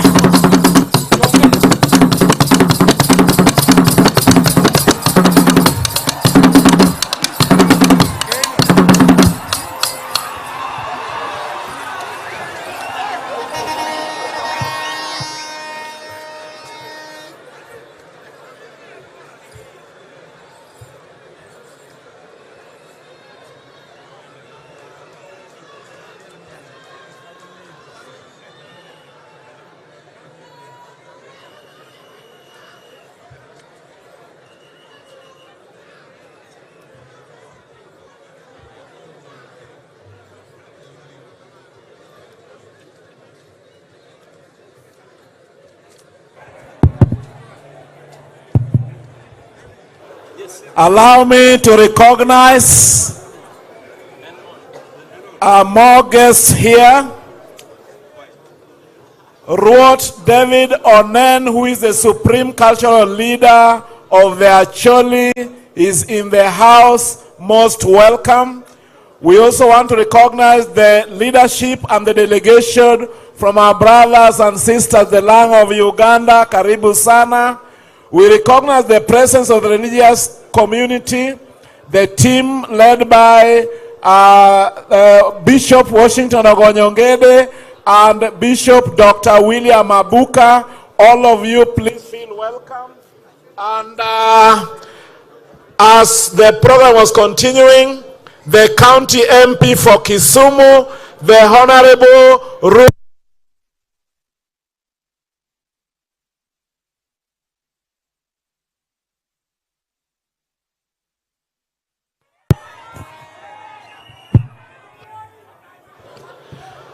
I do that again. The Honorable Ruth Aviambo Odinga, the county MP for Kisumu, is in the house. Most welcome, Nyakamami. And now,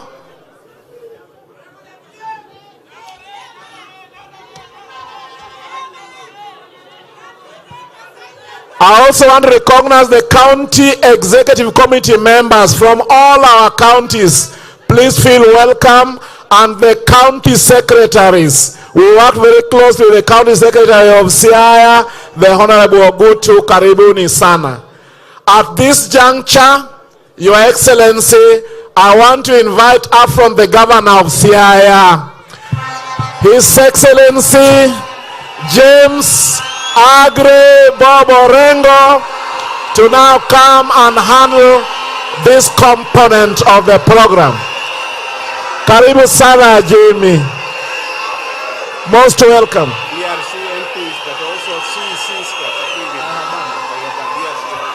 We have members of parliament from the DRC who are also here.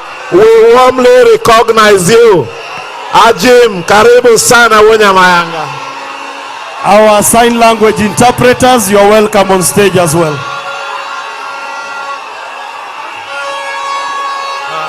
Erokamano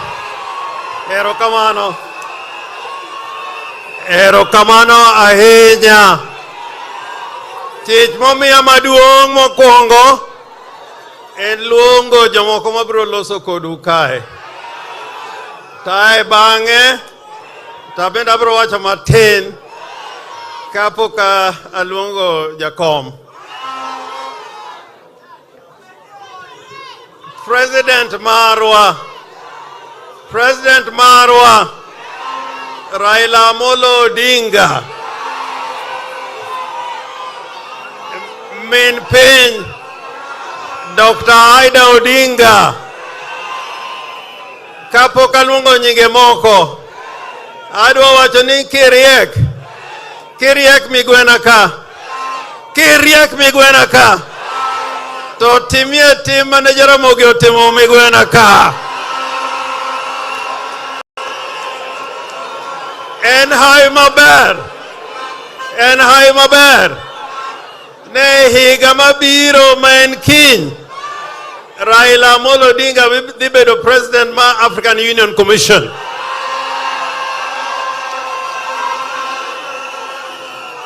To wuodh Raila Odinga no chakre migwena ka. Omiyo kiriek rang bathi maber nikech in migwena. Niker odungi randa gi jodongo duto Maluo Council of Elders. Kendo kik ng'ato wach ni piny Luo wan gi ker moro. Ker en odungi to ni Your Excellencies, the governors present, and I'll introduce you a little later. Ni the Defense Minister and Veteran Affairs from Uganda. I want to say how much you love us Because although many people came here today, you arrived yesterday and you spent a night here in Luo land. We thank you for that. Governor Mapadola. We have a governor from Padola, a governor from Tororo. The governor of Tororo comes to Siaya and in Luo land every year with a delegation, with the Prime Minister, and I hope they will register the greetings from the King of the Padola. Ni pinje Luo te, gejo te lo mag pinje Luo te, man migwena ka, agon wero kamano kum chopo migwena ka wuono. Togini, wach ma piny Luo oko luonge, no luonge aluonga. O luonge gi gimomiyo. Makawa akae, kawa migwena, mwadhi got Ramogi, mwatieko gi Siaya. Luo duto mani pinyni, nyaka ging'e dhandgi kaka chalo, kama gi ae kendo kama gi dhiye. Ajik kodhiamo, nyochi lemo na kamoro, mi imora, nika ni ilemo, titieko polo piach. Omi Uganda maluo, polo piach. Wana polo piach. Polo piach. Joey.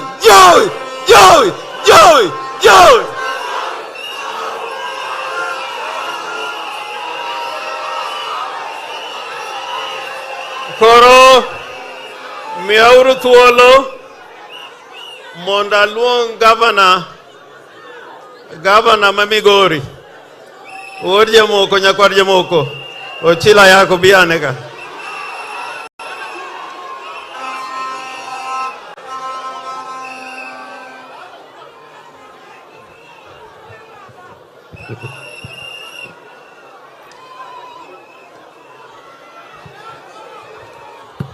Hello? Piny Luo untie? Ka untie fwane uru gima jakithni erokamano. Your Excellency, the African President in waiting, the African First Lady in waiting, Ker mar Uganda, ma Joluo, mawaziri wa Kenya na Uganda, magavana wenzangu na viongozi wa kutoka tabaka mbalimbali. Hamjambo. Awache matin kamano nikech an ema chung ne Joluo ma Migori gi Jokuria to gi Joluo ma Tanganyika.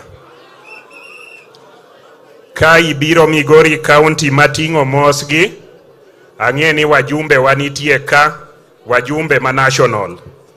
Ang'e ni wajumbe ma county assembly ma Migori nitie ka, ma wayalo go Migori.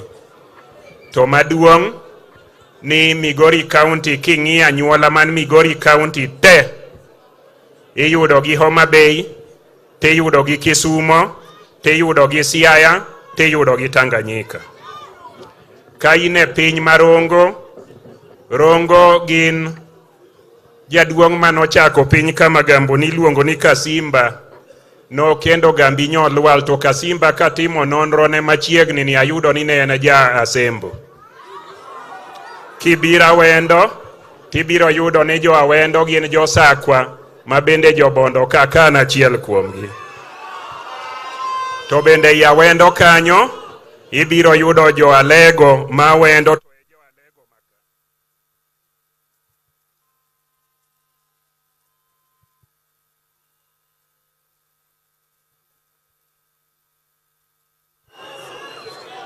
Basi bro yudo jo Alego ma Wendo, to e jo Alego ma kaka ruoth nitie, Kakan nitiere, Kogelo nitiere, Alego duto ni kono. Jo Alego untie, jo Sakwa untie, Kibiro Nyatike, ibiro yudo joka Rungu gi joka Dem, to kendo mage miyudo Homa Bay, Kanyamwa gi Kabuoch, temi yudo Karachuonyo, tidho loka koni nyaka Asembo. Jo Asembo untie. Kibiro Uriri tiyudo joka Nyamkago, mago jo Uyoma. Jo Uyoma untie. Ka in tiere Nyatike yudo Joseme. Joseme untie. Ka ibiro Awendo, ibiro dir Rongo matin ei South Kamagambo, idhi nyaka Uriri gi Suna yudo jo Kisumo. Jo Kisumo untie.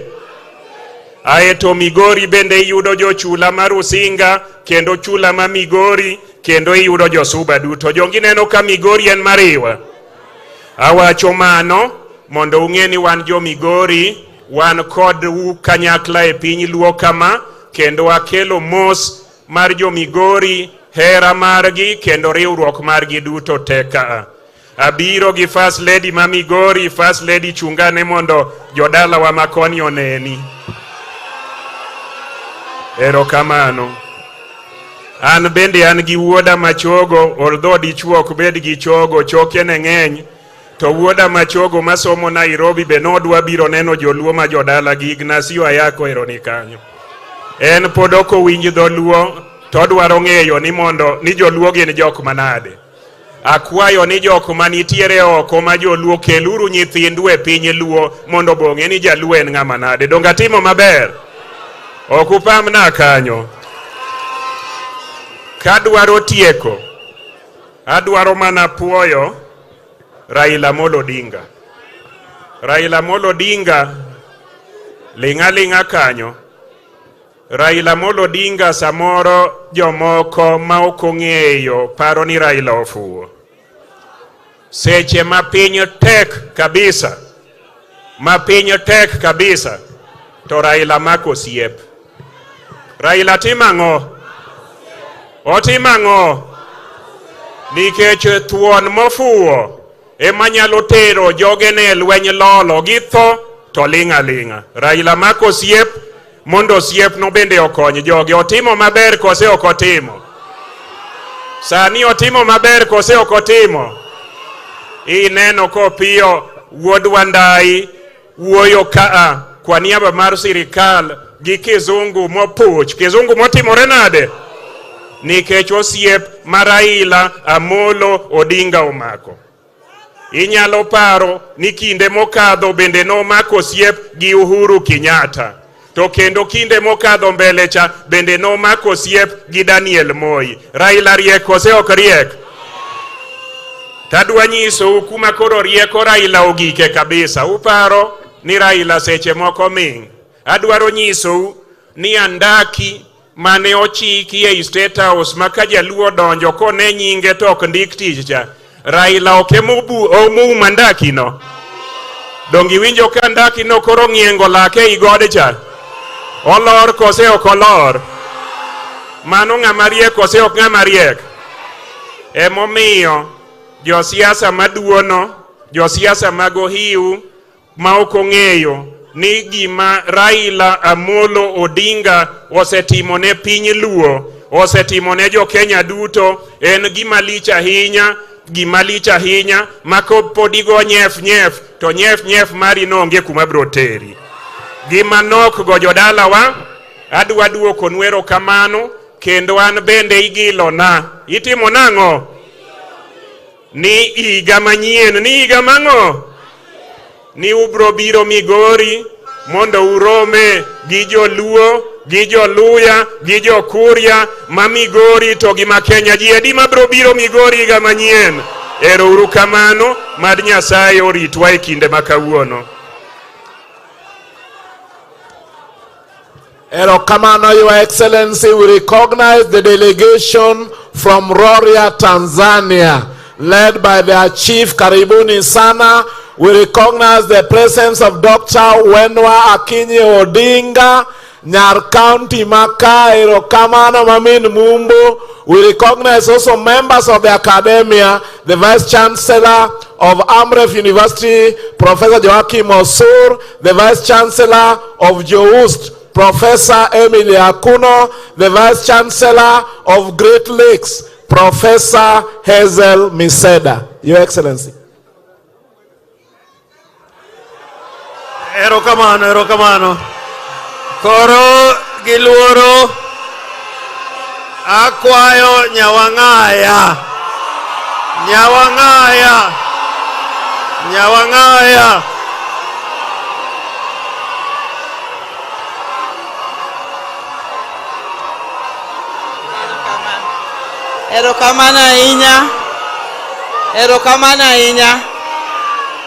Erokamano Jim kuom rwaka ka. Ne Your Excellency jatendwa dibedo kochopo dwe mar 2 kuom ng'wono ma Nyasaye, jatelo mar Afrika mangima, Baba Raila Amolo Odinga, kaachiel gi min piny en achiel kende, onge mang'eny, en achiel miluongo ni Her Excellency Canon Dr. Aida Betty Odinga, ker mar Luo, Jaduong' Odungi Randa, erokamano. Governors wetena, waziri mar energy, Jaduong' Opio Wandai, kaachiel gi waziri mar defense mowuok Uganda, First Lady ma Siaya gi First Lady ma Migori, wabunge mekwa, protocol duto kwa Luo, amos oganda Luo ni Nyasaye ber. Seche te kendo warwako kabisa joluo makawuono wafwenyo ni wane mwaparo ni wan joluo e Kenya ka, to kare joluo ng'eny mogik Democratic Republic of Congo, joluo ng'eny mogik Uganda, joluo ng'eny mogik Tanganyika, joluo ng'eny mogik South Sudan. Kuparo na gwambo dhi e Afrika, to ni padi un kendue ma un kode, ne joluo tete mag piny madhi chako kode Afrika, kodhi e piny mar Afrika. Warwako joluo go duto te. Adwa go erokamano maduong' na gwambo Nyalego, okego nea, wuoyi malich miwuoro gi mager makia ng'wech, ogiya kuom riwruok mar oganda Luo e Kenya ka, to kendo koro komede gi Afrika. Riwruok mar oganda ok en gima yot. Samoro jomoko paro ni riwruok is a natural thing. Ok en natural. Riwruok en gima agwambo sekete effort maduong' gi jotendwa mag oganda Luo. Mane momiyo riwruok wa e tekowa. Ma ng'amo temo ni nyalo pogo oganda Luo, to walao wanang'owa. Adwa recognize kabisa Dr. Oburu, erokamano, gi Jaduong' Wajackoya. An kae jakom adwa wacho ni Homa Bay duto nika. Wan kae gi Senator ma Homa Bay, Senators 2. Wan kae gi wabunge mowuok Homa Bay, gin kae karom gi kaachiel gi women rep marwa. Wan kae gi speaker mowuok Homa Bay mar County Assembly. Wan kae gi deputy governor ma Homa Bay, Jaduong' Oyugi Magwanga. Wan kae gi MCAs mowuok Homa Bay duto te. Wan kae te kwa biro e piny Luo. Ajimi wonya mayanga, wagoni erokamano kuom rwako Siaya ka, kendo kuom loso nyasi maduong' ming'ado gi le machalo kama.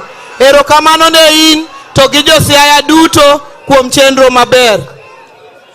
Mine untie? Nyina muntie? Nyina muntie? Adwa ni mondo wachi ni kindiko historia mar oganda Luo, gi kuma Luo ae, gi kuma Luo dhie, ok nyal ndiki koko ndiki mine manyinam kakose wuotho mochung' motegno ka joluo dhi mbele. Kwa chako gi Canon Dr. Aida Odinga, kane en miyo mayom, dobed nyar kumoro nono, sama nagwambo dhi e jela, doko duogo yude, doduogo yudo kofundo, mosedar, modhi, moyudo jaka machielo, modhi obetgo. Nyanam kosok nyanam. Grace Onyango Onyango ondiko historia e Kenya. Grace Ogot ondiko historia e Kenya. Phoebe Asiyo Nyamuga ondiko historia e Kenya. Akinyi Wenu ambassador nokuongo yudo PhD e chemistry e Kenya mangima. Mago nyinam mane momiyo ka wane piny Luo ka e oganda Luo ka wambe kaka joma mine wan gi riwruok ma waluongo ni sigand jinam ma kwariwore gi jowetewa bende to oganda Luo bedo motegno kendo chung motegno kendo wadhi mbele kanyakla. Atieko kawacho ni kanyi nena dweche 3 mokalo nyi neno dhako paso hiya. Sani kinena ane national chairman ma chama maduong' mogik south of Sahara and north of River Limpopo, chama miluongo ni ODI. Mano chambwa kaka oganda. Omiyo ka chwadi e ODM mokwongo to ngisa ni tuko tayari. Mar ariyo tingisa ni onge ringo. Uwacho nango? Aya, ODM! ODM! ODM! ODM! Mane chama moriwo wakako oganda. Oganda Luo wariwore gi Gor Mahia e mpira. Oganda Luo wariwore bang' Raila Odinga. Oganda Luo wariwore e chama miluongo ni ODI. Ma wan kuma wadhi mbele ni. Wang'e ni kochopo higa mar 2027 to ODM donje loch. Kawan bang' Agwambo Wuonyalego ni. ODM donje loch kawan bang' Agwambo Wuonyalego e nying Ruoth Yesu. Elders waduto moamo be aneno uja duong' Apolo Bwana. Ero uru kamano ahinya. Nyasaye ogwedhu kendo rito. Ero kamano Nyawang'aya. Emobe abena ayuak ni nyinam. Nyinam anka. Nyinam anka. Abenda yuaknu. Emomi osiaka. Ahero wach ma mon wetena. Emomi ahero wach ma mon wetena. Teko duto akomine. Mon wetena untie. Mon wetena untie. Ng'ama teka dhako. Koro miyauru thuolo kokalo kuom jakom mondo aluong jatelo mar Roots Party Wajackoya.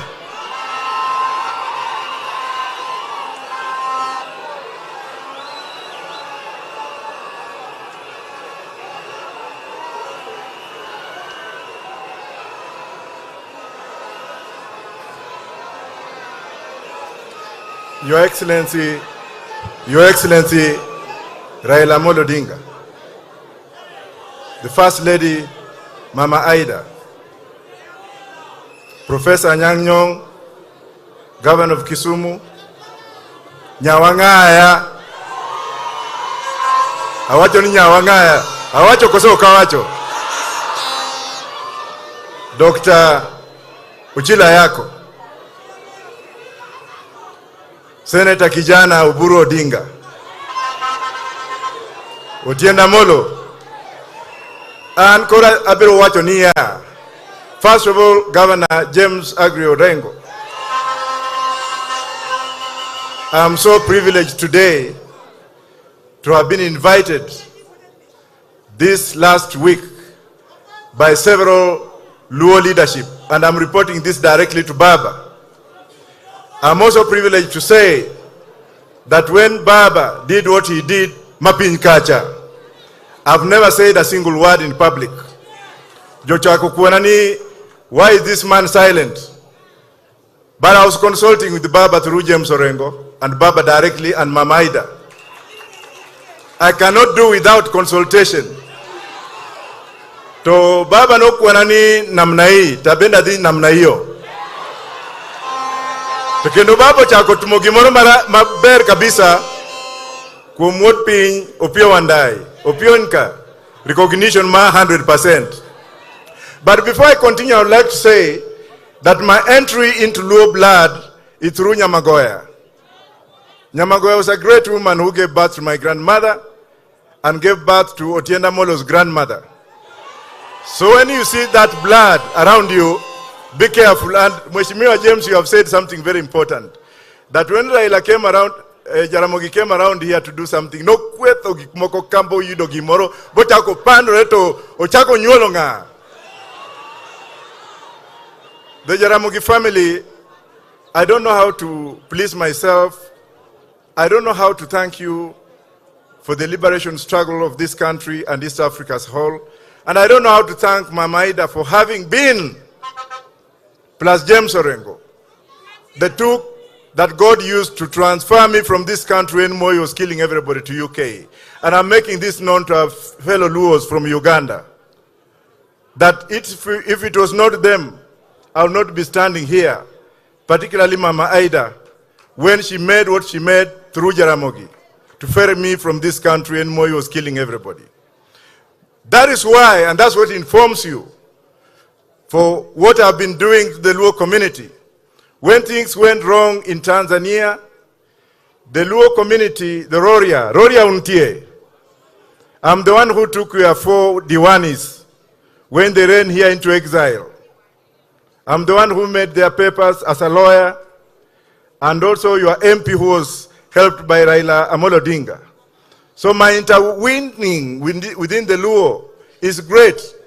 That's why when Baba says things, I listen very, very, very keenly. Okadi kodu yamo muneno yamo mangeng ni udikon. Yamo tonge. Ntie nyitindo moko mose chako paroni gibende ginyalo wuotho kamano. Mano kunyalre. Lakini majensi, I have a word for you. And I'm following what Baba said recently. And I'm not going to fear anything. Baba, please, I beg you, tell somebody somewhere not to take our children and abduct them. I know you have said that. Kindly pass that message very greatly. The abductions are wrong. Our children need to live. And I know with Baba being there, everything is going to be all right. I thank you very much. Tokaro kanyako morontie kamoro wariek wanyalo kata nyolo nyithindo moko mariek kaka wan. Ero kamana inya.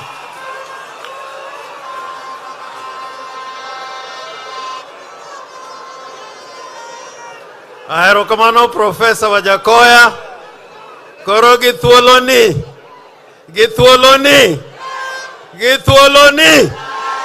Owadgi Mary. Mosiepna. Magavana Makisumo. Kenonjane party on disone. Nani interim party leader. Ero kamano Governor Makisumo. Dakugone Joey niwe ward Kisumo. Joey.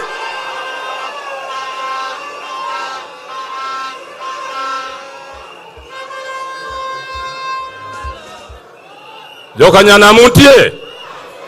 Muchiek. Heru kamano. Ana biro kaka wuono jakom kaka dhukum jakom Raila Odinga. Ege nyagem Mama Aida. Oburu osiepna.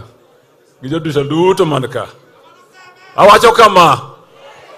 Nange na biro megwena. Omiyo ok na biro gi nyagem. Kejange ni megwena kama yude jomoko kamano. Omiyo kaponi sympathize koda tualos bange wayere. Bwana Yesu asifiwe. Hallelujah. Mara riyo adwa goyo kamano jatendo Raila Odinga. Jafwambo weche moro nyicho penja mana juzi. To kaponi Raila odhi EU to koyudo to timango.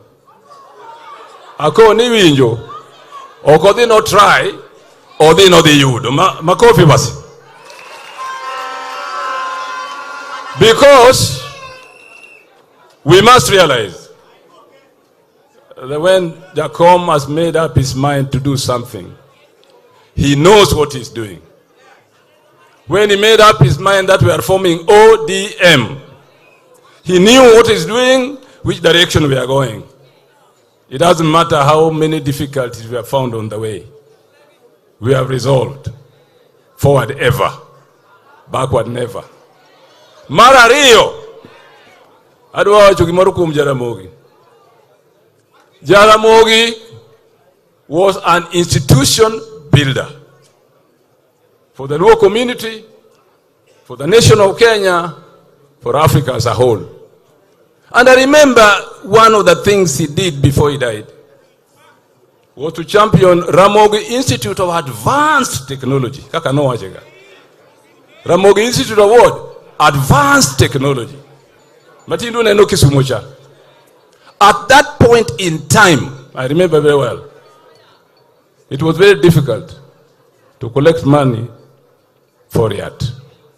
I don't want to go to the circumstances, but he managed. The leadership and the daringness of Jaramogi, it was inherited by his family. Oburu, Raila, Nyagem. Secondly, kono maro wajogi kisungu. Uye, awashi. Leadership is not for those who want to get benefits. Waswahili wanasema kujitolea mhanga. You must give yourself to labor and to ask for no rewards. To labor and to ask for no rewards. That is what true leadership is. And we are seeing it in our leader. Therefore, all those of us who are here, who want to stand for anything elective, please know that if you want to be a leader, please be a leader and not ask for any reward. Indeed, it is the true leaders who have been persecuted most on this earth, beginning with Jesus Christ, St. Paul, and many others. And therefore, in Noland today, we are here because the people who organize this place, this thing today. James Orengo, thank you very much for the leadership you have shown. You are doing it with this team from both Siaya and Kisumu County. Not because we want any reward, but we want to build a movement, an institution for the Luo people. And therefore, I will do to Jotelo Manka, Karombu. Let us continue with giving up ourselves to serve our nation and serve our people, so that something like this can happen because of the dedication of the leaders here, led by my friend James Orengo. James, thank you very much for what you have done. And what you have done with our Deputy Governor, Dr. Willie, and the team you are working with. Here in Kisumu, we have MPs from Kisumu County. Can you stand up? Dr. Ron is there. I think over there, my eyes are not very good. Nikal is there. And then, Father, I need to change my glasses. Aduma Makuwur. Then Ruth Odinga, the senator. The woman rep, sorry. So we are here representing Kisumu County in full. And we are going back to report to the people that this cultural event will continue into the future to show the culture of the Luo people internationally, not just in Kenya. Bwana Yesu asifiwe.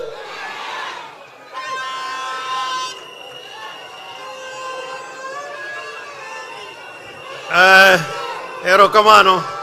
Koro kuyena adwani aluong Jacob.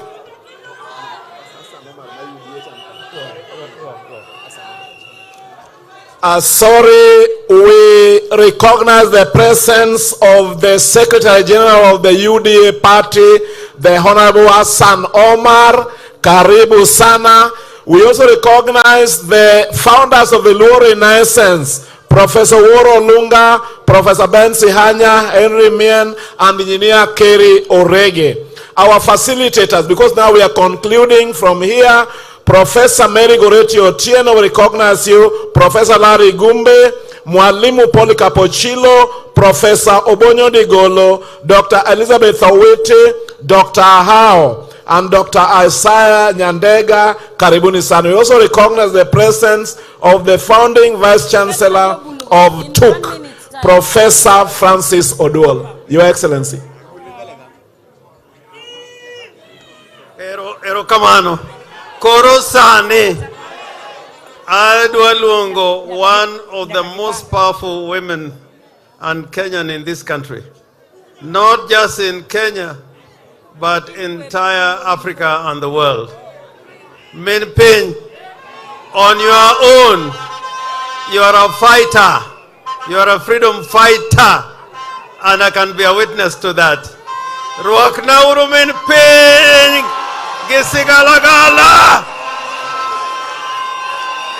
Erokamano.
Erukamano.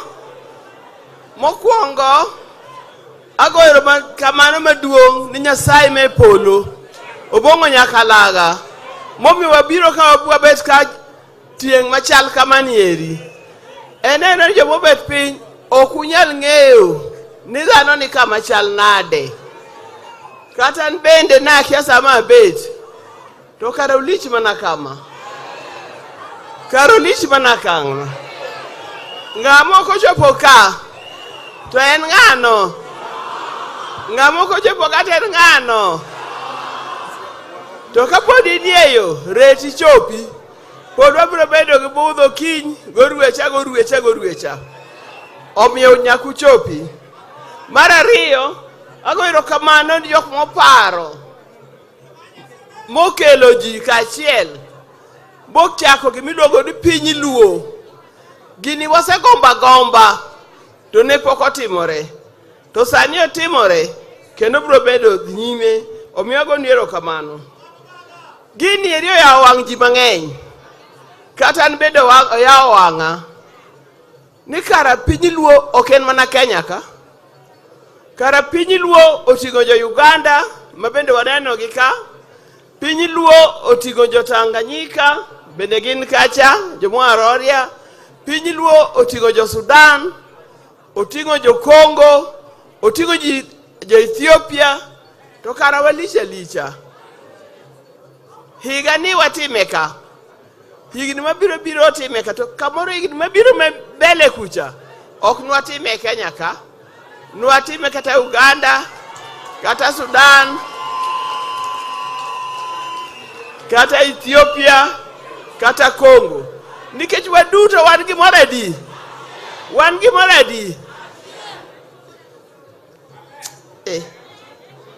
Ber. An gima ndawachnu kaka jowa nyithi joluo. Ang'e ni weche ng'eny kendo ji paro mopogore. Gik mabeyo osewach kar kae. To nyaka wapar ni to en ang'o manyalo kelowa kaachiel. Ang'o ma kwatimo to wanyalo bedo kaachiel. Ok mano nyaka go back to the drawing board. Buang'in en ang'o manyalo kelowa kaachiel. Weche mang'eny nyalo pogowa.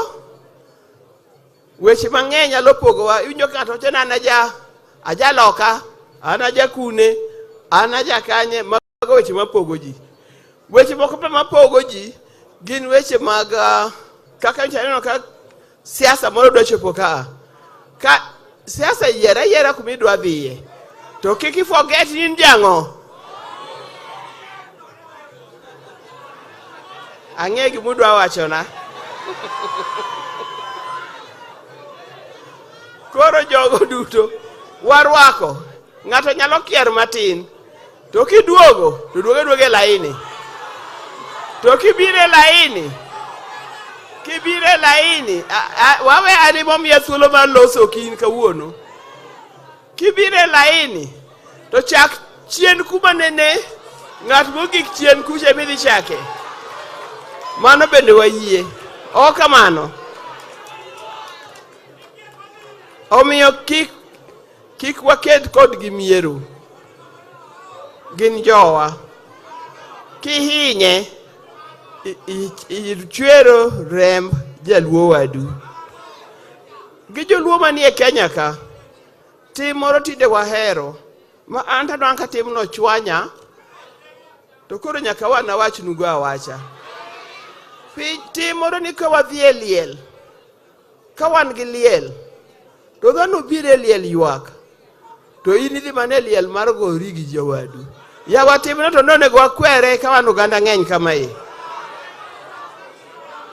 jok makelo lweny e liete ji ukwong'ogi udagi kidhi tibed mana mos ywak ka ywak ihero kitieko titimang'o idhi dala to mogik an kawuono ka an wuon wach luonga mana dabia mosu to mogik joluo nyakwa ket tekowa e wach mar puonjruok mag nyithindwa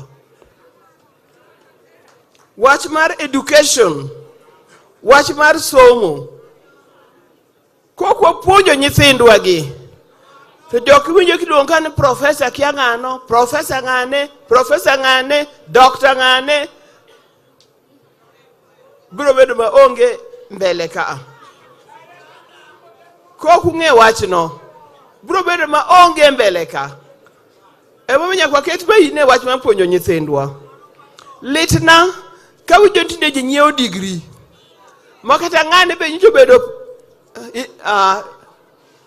nojonang'o PhD no bedo engineer man gi PhD to kata skul okonyono yawa wawe wach noero somo bed somo mar adier to kikupani kucha kende kata iwaka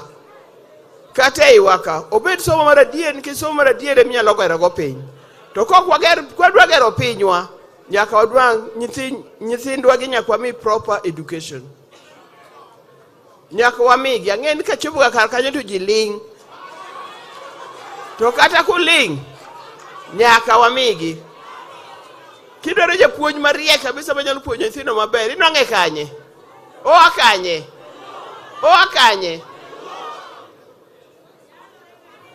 nyalore koso ok nyalre an kawuono ka an gi wach mang'eny an adwa mana mosou kendo nyisou ni amor kodu kabisa kanenou amor kodu koro celebration mwantiegi omiyo ka aneno ker erokamano bedo ker maluo aneno jotelo mopogore opogore ka amor kodu erokamano kuom bedo ka to unu lead the way and us will follow erokamano Nyasaye ogwedhu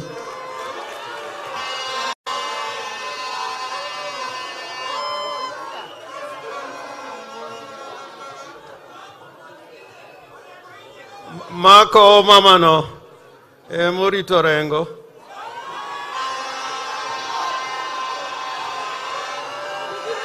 ing'e gimomiyo orita maber mama nopuonje erokamano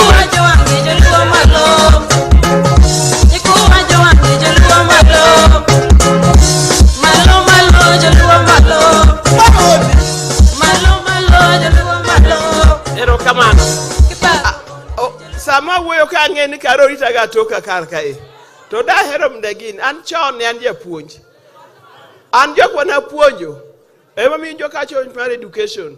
Jok mana puonjo gin who is who. Oka puonjo jok ma oremie kor gweng. Achiel kuom jok mana puonjo en Betty Murungi Orengo, nyako mochung' e dirani. Donge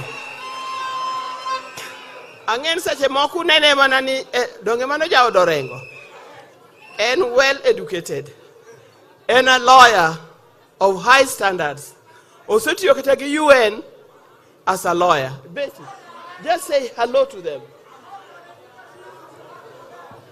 Nyasai ber sechete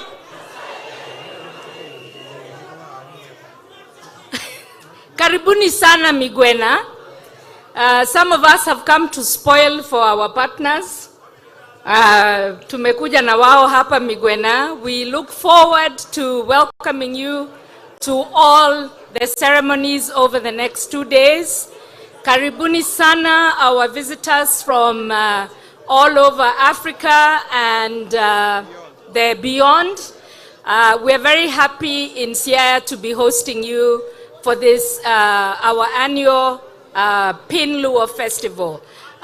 Thank you very much, Min Piny, for having taught me and having taught many of us here.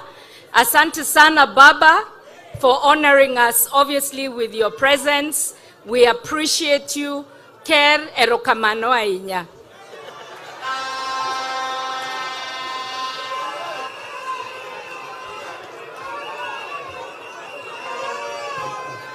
Ker ong'eyo. Ker bo ong'e nyako ni. Erokamano. Nitie gimo ma Min Piny owacho kae. And I want to repeat it loudly. And please bear with me. In a lot of the events that are going on now are being covered live in NTV. But the reason I want to say this because next year we are going to go either to Migori or to Kisumu. But I think it has been decided it's Migori. Now, if you look all around, we have been assisted by institutions in the corporate world. And I want to mention all of them because they intend to go with us to Migori. They told me as much. And they are watching us to see whether it is necessary to continue investing into Piny Luo. There are only 3 cultural festivals in the country where the national government has been giving assistance. The first is the Turkana one, the Ma community, and the Lamu Cultural Festival. This time around, and I want to thank you, Baba, Raila Odinga. The national government has invested resources and assets in Piny Luo. And I want to register my felicitation to the national government, particularly the Ministry of Tourism, the ministry in charge of sports, and the ministry in charge of culture. And their representatives are here. And they're going to be with us throughout to know whether it is useful to continue investing into Piny Luo. But they have made their decision. But it depends on what we do. I want to appreciate the Nation newspaper group together with the Nation group or the Aga Khan group, because we got 2 institutions from the Aga Khan group, that is the Nation and the Diamond Trust Bank. They have assisted us. We have also been assisted by the Kenya Aviation Authority. If you go to the airports all over the country, they have put banners for Piny Luo. Everybody arriving in Kenya today, whether it's Jomo Kenyatta, whether it's Mombasa, everywhere, they are advertising the Piny Luo, and we want them to continue doing that. We have also received assistance from the Kenya Commercial Bank, from the Cooperative Bank, from the Diamond Trust Bank. from the NCBA Bank. We have received assistance from Lab Fund. We have received assistance from Safaricom. We have also received assistance from Kenya Airways, making it possible for Gor Mahia team to come by air. I think they came yesterday, courtesy Kenya Airways. And they have said when Yanga is coming in February, they will pay for their tickets and pay for Gor Mahia Kogalo. We have also received assistance from KBL, Kenya Brewers Limited, and from Just University. All these organizations are saying they want to be part of the team of sponsors and partners for Piny. So we are going to meet them in Migori. How many people would welcome this organization and others to continue giving assistance to Piny? Let me see a show of hands. Koroku yena abe adwa wacho gimoro matin, nitie joloso moko mabende biro, to adwa wacho gimoro matin kae.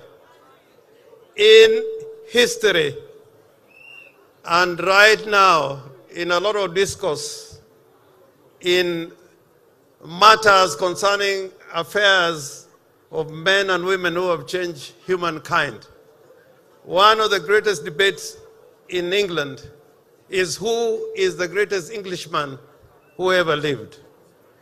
And the debate is normally and most of the times between Shakespeare and Winston Churchill. And Winston Churchill, not because he was a prime minister, because he was a great writer and historian. And the other person in England, sometimes that names keep on coming, is Sir Isaac Newton. If we talk about the greatest black man that ever lived, the debate is between Martin Luther King or Nelson Mandela. Not so much because they were princes or kings or monarchs, but because of what they did for the world and for the nation. And in that category falls one called Gandhi, Mahatma Gandhi.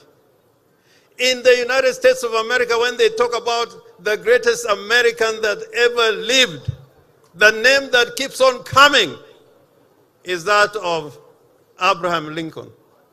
Not because he was president of the United States of America, but because he believed that America cannot be great if it is half free and half slave.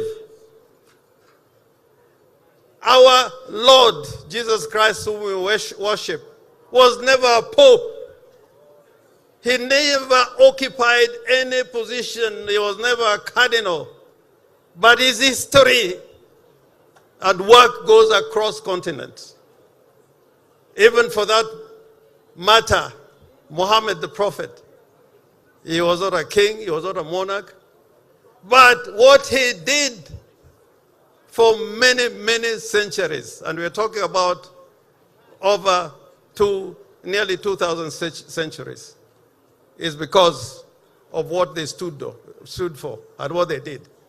And I want to remind the Luo nation, and this I want to say without fear of contradiction, that Raila Odinga is a great Kenyan and a great statesman, not because he is a party leader, not because at one time he was a minister. Raila Odinga is a great Kenyan because of what he stands for. And you will find any time we have made a decision, including now, to work with partners, Raila will never allow you to do what is wrong. And I'm glad, Baba, that when it came to the question of abductions, you spoke plainly. You didn't mince your words. And I am saying for the Luo nation, we may not have been produced a president in this nation, but the time will come. The time will come. The time will come. And the reason why that time will come is because of the sense of justice of the Luo community. The greatest asset that we have is not money, is not the land we own, it is our sense of justice. And on that one, I can tell you tomorrow, yesterday, and in the future, that the leaders have never been mediocre. They stand up. Jeremiah, one of the most brilliant politicians who left a record, but because of his sense of justice. Tom Mboya had a sense of justice. Arsene Kodek had a sense of justice. And I can tell you, because of Raila's sense of justice, that is why he has won elections. Me, I believe that Raila was and is president because many times he was robbed of election, and that should never happen. So I want to plead with you.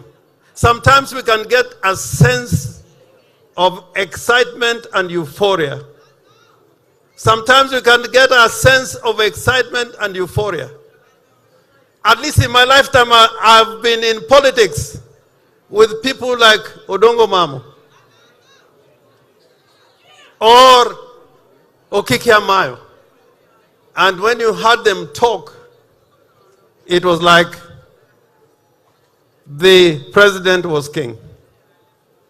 We must always remember that we stand by our constitution.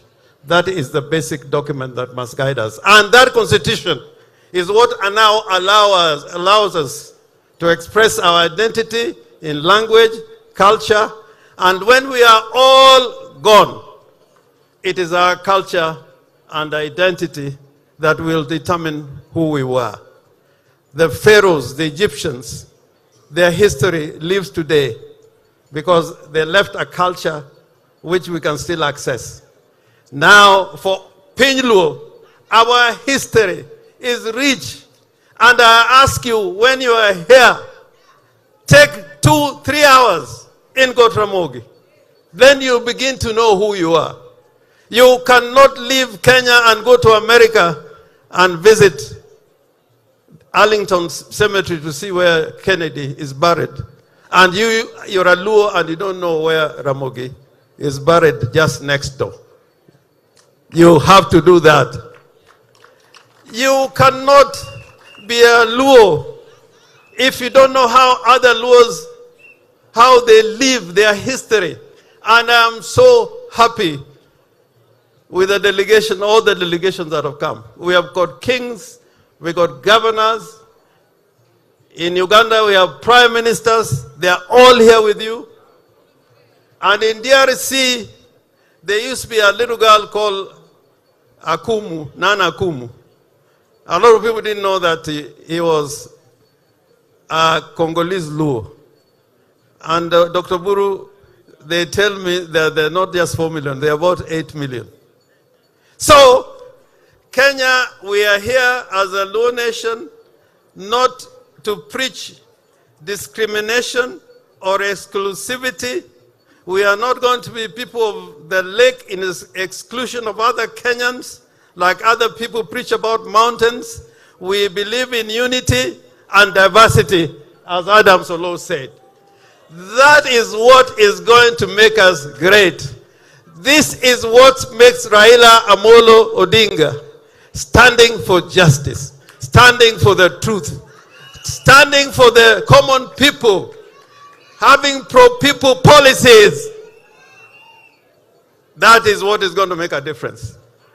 Omio, angimano, emanyalo wacho, mora hinya gijimobiro, megwena, koa ka kinyuparu bi wichlum, ka wuono wadhi Gotramogi, gikopondo, kendo oruye nwabed Ramogi, kendo nwabed Siaya Kababa, Siaya Tatien.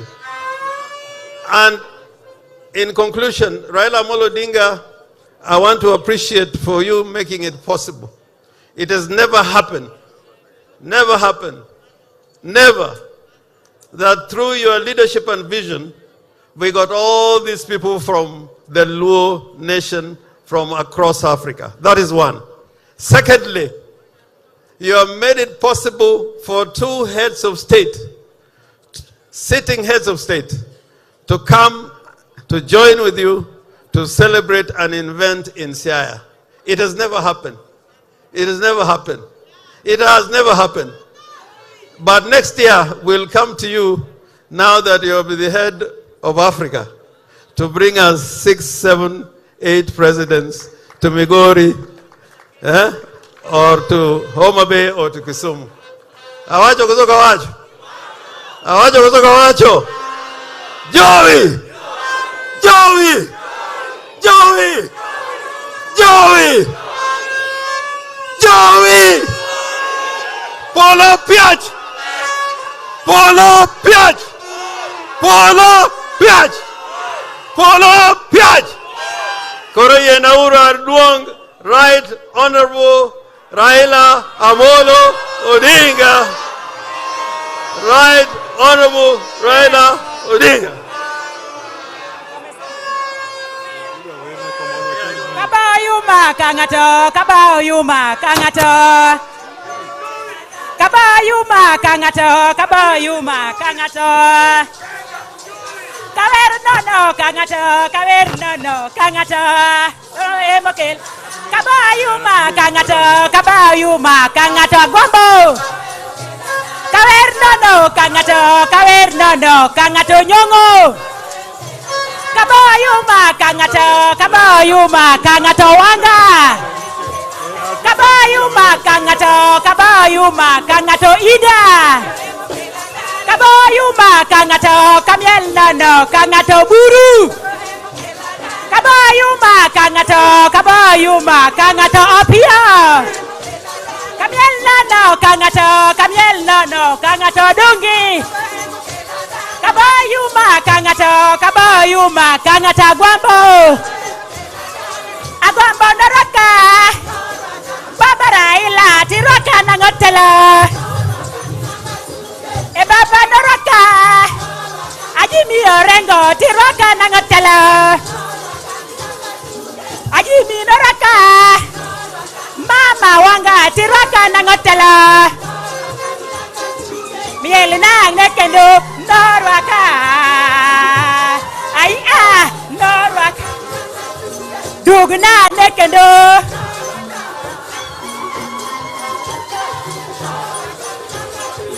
Siaya wiye.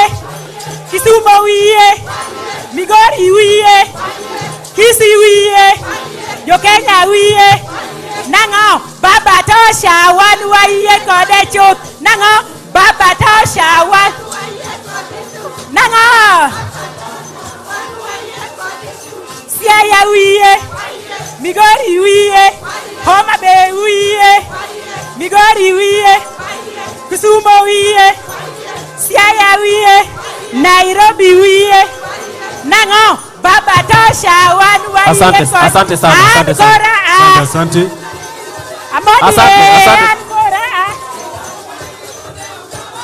Ancora Baba ancora ancora di Baba ancora di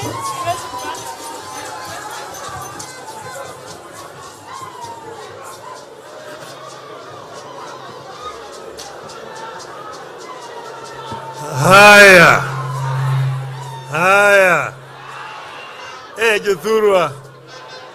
Jothurwa. Umor. Jokanyana mumor. Kanyana muil. Kanyana muchiek. Eze mochiek oting'ne badgi.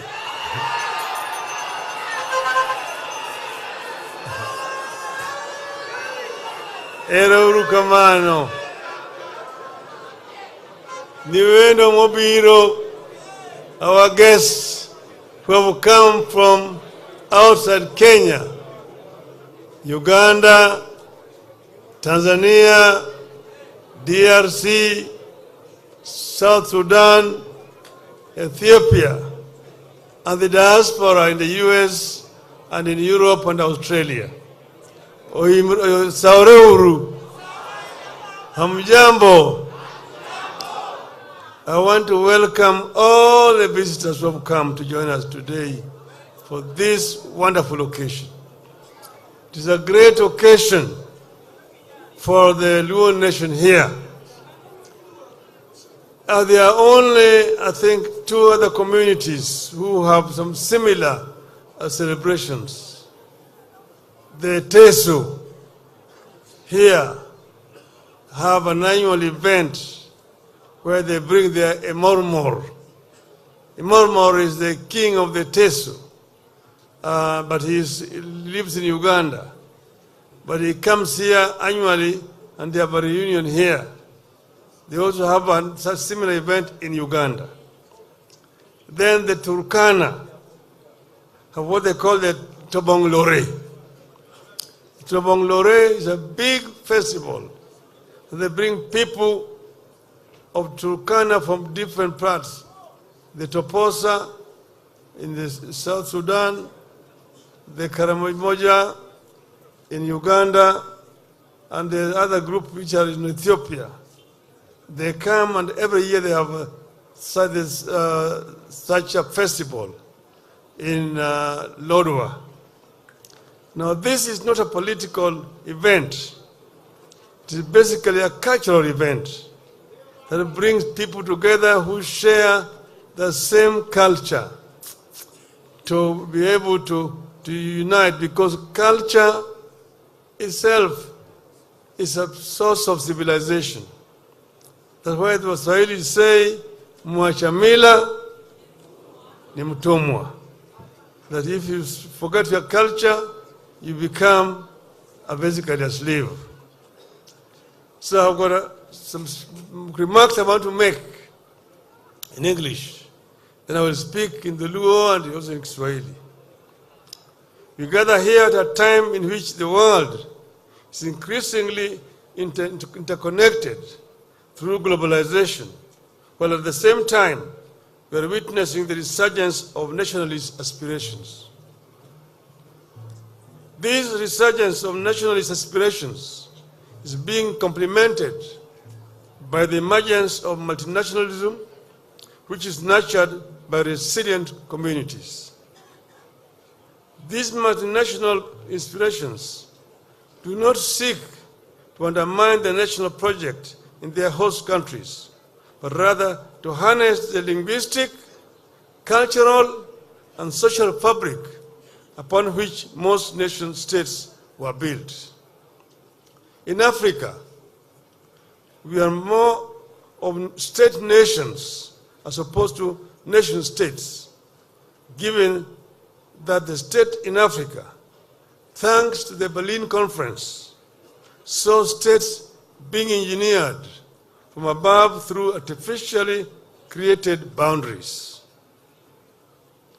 These consequences of these colonial boundaries were the fragmentation of cohesive lingual and cultural communities, which were dismembered, separated, and distributed among different states to satisfy colonial ambitions for socio-economic control and exploitation.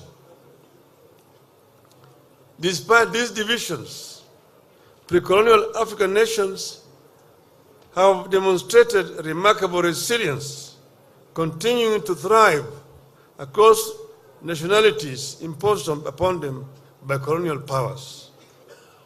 It is within this context that the Luos from across Africa and the diaspora have gathered here in Siaya at the foot of Gotramogi, to the revered shrine of the Kenyan Luo, to reflect on the state of the Luo nation in the spirit of unity and diversity.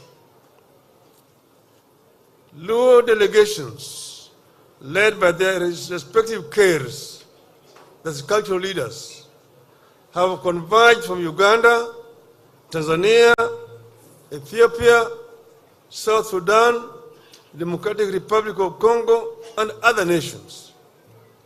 We are also joined by non-Luo participants who have come to celebrate alongside Luos, embracing unity and shared heritage that transcends the national borders. To say that multinationalism has come of age is therefore an understatement. This cultural festival embraces a multifaceted theme, fostering unity in diversity, not only among Luos across national borders, but also among diverse national groups unified by their shared African identity. Over these 3 days, we will celebrate our traditional cuisines, rediscover and adapt our traditional cultures to modernity, engage in traditional games, and enjoy art, music, and festivities cherished by our forefathers. We will deliberate on the state of the Luo nation and chart a way forward in a rapidly changing world. As our forefathers proclaimed, this gathering is guided by the enduring spirit of the Luo nation, captured in our rallying call, 1, 1, 1. Repeat, 1, 1. Togin. 1. Gin. 1. Gin. Hello. Kawuono wane gi miluongo ni galamoro. Luongo nango? Iluongo nango? Nuokendo. Nuokendo. Nuokendo. Eruru kamano. Koro ekaw gini.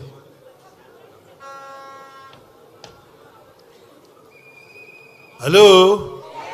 Hello? Koro wan ka. Wan migwena. Wan kanye. To nitie kamiluongo ni wich lum. Iluongo nango? Tiluongo ni got ramogi. Iluongo nango?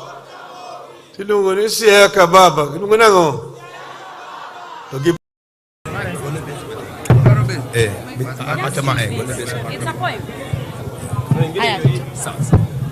One, two, second. Zia no testing 1 2. Yes, Nyalukindu chapa kitu kidogo.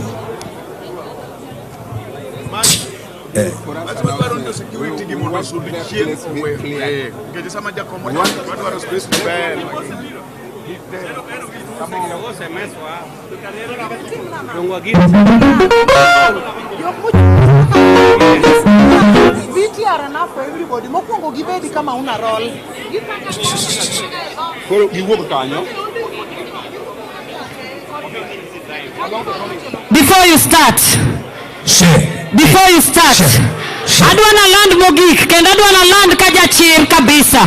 Kindly, security mewauru tich mayot. Hapo ibaki wazi, awacho. Tokeni hapo tafadhali, we can't even recognize wendo modonjo. Karibu sana mama from Migori County, First Lady, karibu sana. Waweuru space card. What do this? Yeah. Toa besi kidogo. 1 2. Washashe. Yes. Tuendelee tafadhali, tuendelee. Yeah. Tuendelee.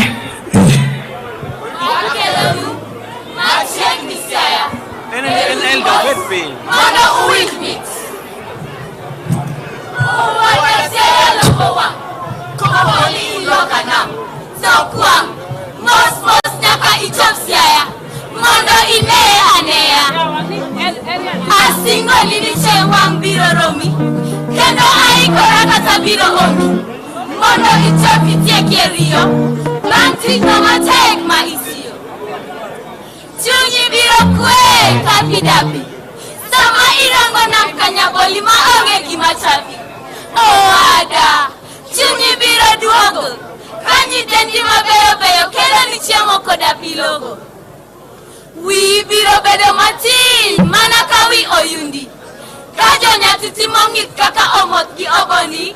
Luongo nyingi ewaya. Nikech bayo ma ibayo abaya siaya. Kai sebet ma ihori. So ibiro suori. Kai ngado kodi alanzo iya. Kibonjo mayo mana kamiya. Bende ibiro neno piem mamit. Bange kosegani yeditit. Mwelo edo wato sieko. Katano rango ngama biro kongo tieko. Kae to ibiro di nyaka otodo mariala. Kama ibiro nene ongo wangira bala. Gisita tungabe. Kanyono mangich kendo opie. Ibiro tego kod kotra mogi. Ine omonyole. Hemko kodra bogi. God donjo kod ke. Kaber kama eri. Soda koro iban piende. Mara ichop siya tinende. Kababa dutori tigisironyo. Asidindi nyaka unyolo. Zimbio ya ejingen. Angoma iri togato asemi ifwen. Katwolo orumoni. Tomano wachni. Watieko.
Today in present-day Luo, Jokajok, you need to know that when the population grew up, they started now to move out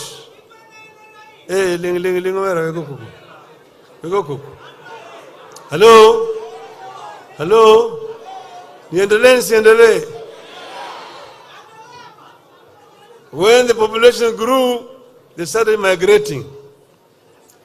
And they migrated, and this place here, Migwena, became the dispendum Oburu, our guests who have come from outside Kenya, Uganda, Tanzania, DRC, South Sudan, Ethiopia, and the diaspora in the US and in Europe and Australia. Saureuru, Hamjambo. I want to welcome all the visitors who have come to join us today for this wonderful occasion. It is a great occasion for the Luo nation here. There are only, I think, 2 other communities who have some similar celebrations. The Teso here have an annual event where they bring their Emormor. Emormor is the king of the Teso, but he lives in Uganda. But he comes here annually and they have a reunion here. They also have a similar event in Uganda. Then the Turkana have what they call the Tobong Lore. Tobong Lore is a big festival. They bring people of Turkana from different parts. The Toposa in the South Sudan, the Karamoja in Uganda, and the other group which are in Ethiopia. They come, and every year they have such a festival in Lodwar. Now, this is not a political event. It is basically a cultural event that brings people together who share the same culture to be able to unite, because culture itself is a source of civilization. That's why the Waswahili say, Mwachamila ni mtumwa. That if you forget your culture, you become basically a slave. So I've got some remarks I want to make in English. Then I will speak in the Luo and also in Swahili. We gather here at a time in which the world is increasingly interconnected through globalization, while at the same time we are witnessing the resurgence of nationalist aspirations. This resurgence of nationalist aspirations is being complemented by the emergence of multinationalism, which is nurtured by resilient communities. These multinational inspirations do not seek to undermine the national project in their host countries, but rather to harness the linguistic, cultural, and social fabric upon which most nation states were built. In Africa, we are more of state nations as opposed to nation states, given that the state in Africa, thanks to the Berlin Conference, saw states being engineered from above through artificially created boundaries. These consequences of these colonial boundaries were the fragmentation of cohesive lingual and cultural communities, which were dismembered, separated, and distributed among different states to satisfy colonial ambitions for socio-economic control and exploitation. Despite these divisions, pre-colonial African nations have demonstrated remarkable resilience, continuing to thrive across nationalities imposed upon them by colonial powers. It is within this context that the Luos from across Africa and the diaspora have gathered here in Siaya at the foot of Gotramogi to the revered shrine of the Kenyan Luo to reflect on the state of the Luo nation in the spirit of unity and diversity. Luo delegations, led by their respective cares, that's cultural leaders, have converged from Uganda, Tanzania, Ethiopia, South Sudan, Democratic Republic of Congo, and other nations. They are also joined by non-Luo participants who have come to celebrate alongside Luos, embracing unity and shared heritage that transcends the national borders. To say that multinationalism has come of age is therefore an understatement. This cultural festival embraces a multifaceted theme, fostering unity in diversity, not only among Luos across national borders, but also among diverse national groups unified by their shared African identity. Over these 3 days, we will celebrate our traditional cuisines, rediscover and adapt our traditional cultures to modernity, engage in traditional games, and enjoy art, music, and festivities cherished by our forefathers. We will deliberate on the state of the Luo nation and chart a way forward in a rapidly changing world.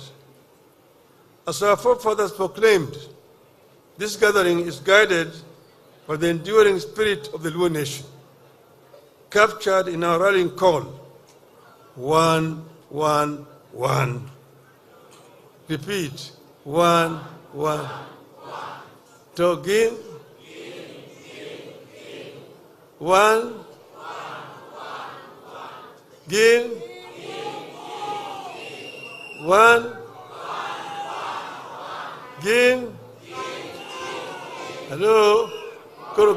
Kawuono wane gi miluongo ni galamoro. Luongo nang'o? Iluongo nang'o? Nuo kendo. Nuo kendo. Nuo kendo. Eruru kamano. Koro kaw gini.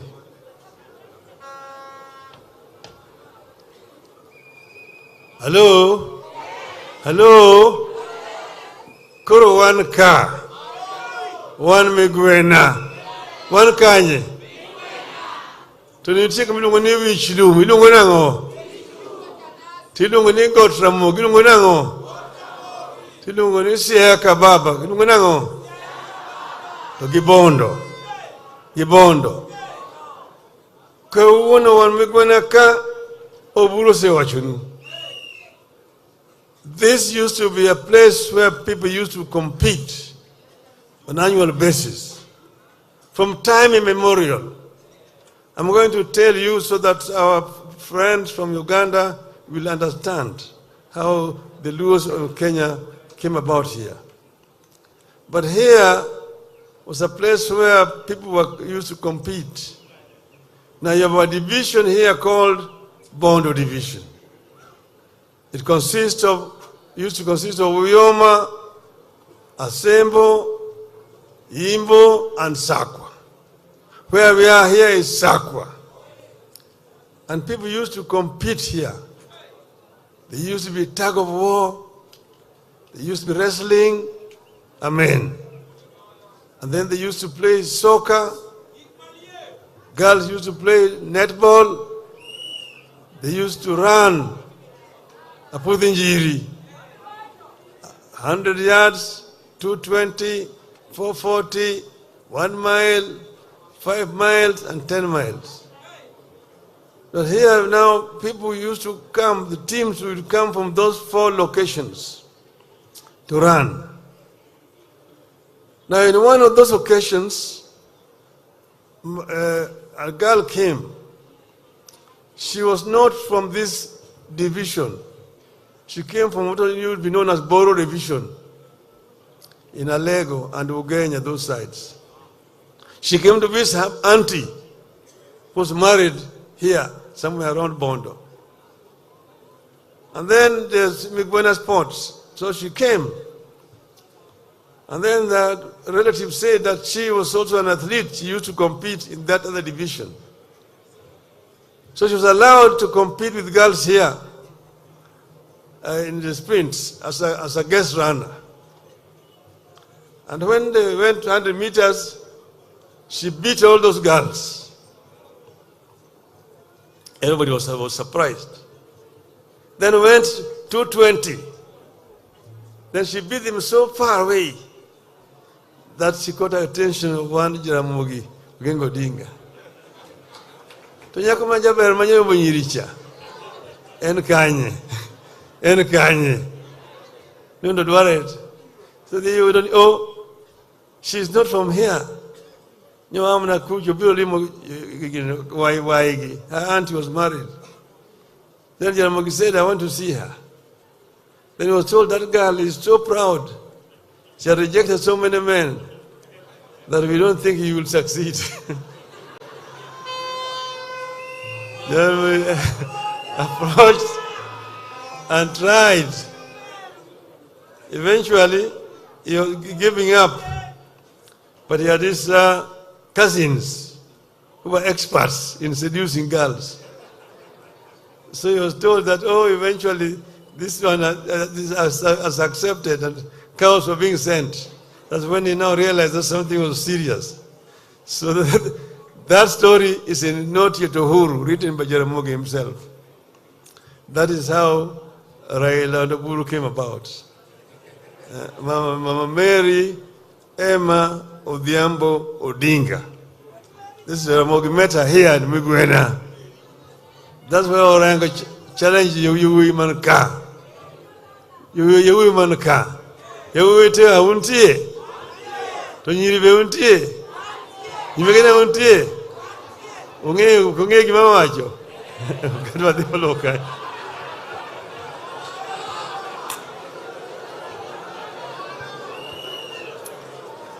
Now,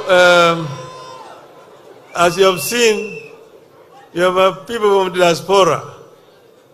They are the Acholi here, the Padola, the Alur, the Jonam, the Jurchol, the Shiluk, Anyuak, the Gambela.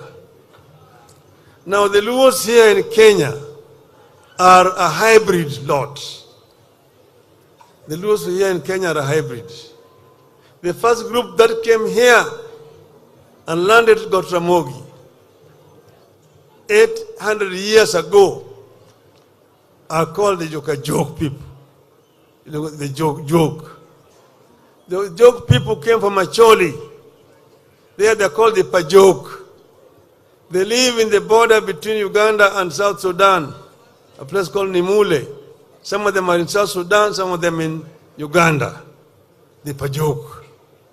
That's the group that came together and were led by one Ramogi, and they came and settled in that hill where we are going to go, Ramogi. That's the first settlement of the Luo in Kenya, over 800 years ago. They went up there, and tomorrow visitors will be able to see the shrine. There's a place where they settled, their home, Dala. There's a house there, Ot. Then several houses of them, of wives there, are there. You have recreated them. There's also Duol of Ramogi. And then there is a Cool, where they were keeping cattle. Then there's also Rapogi. Rapogi is a big rock where they used to sharpen their spears and arrows when they were going to war.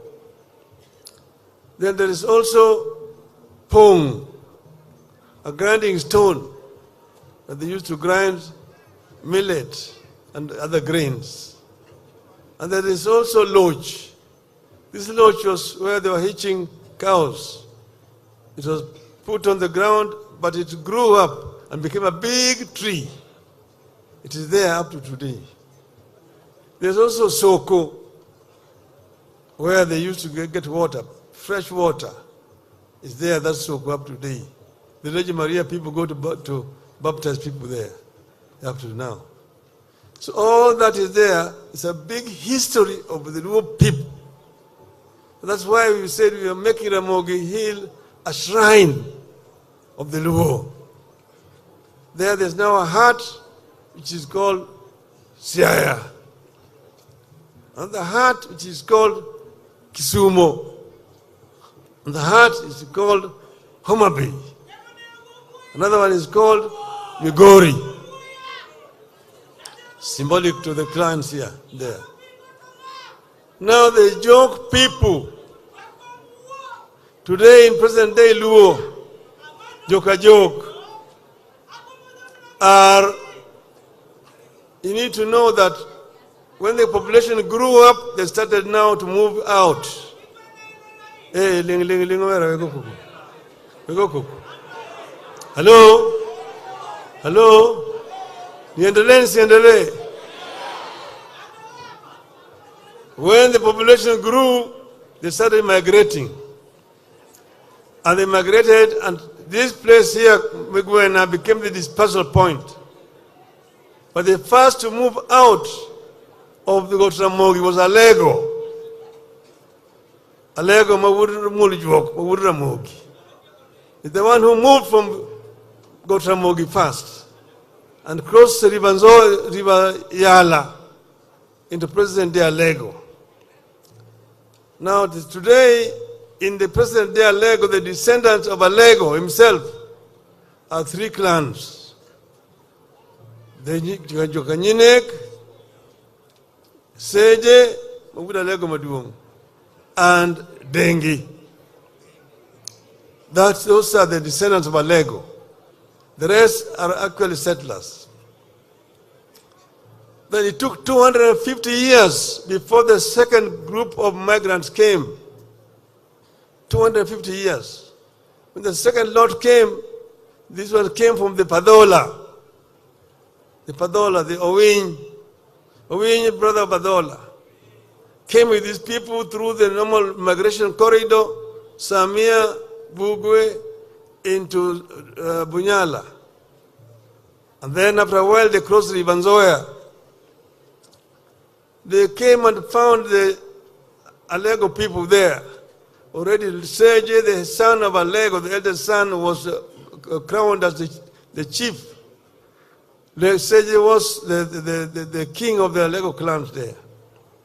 But when they came, they said, we cannot be ruled by another king because Owiny had already been made a king in Manyala.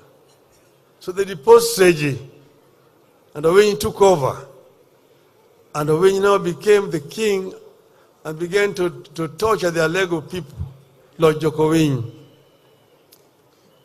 The Owiny clan today in Alego are the Kogelo, the Kaluo, the Karuoth, the Moor,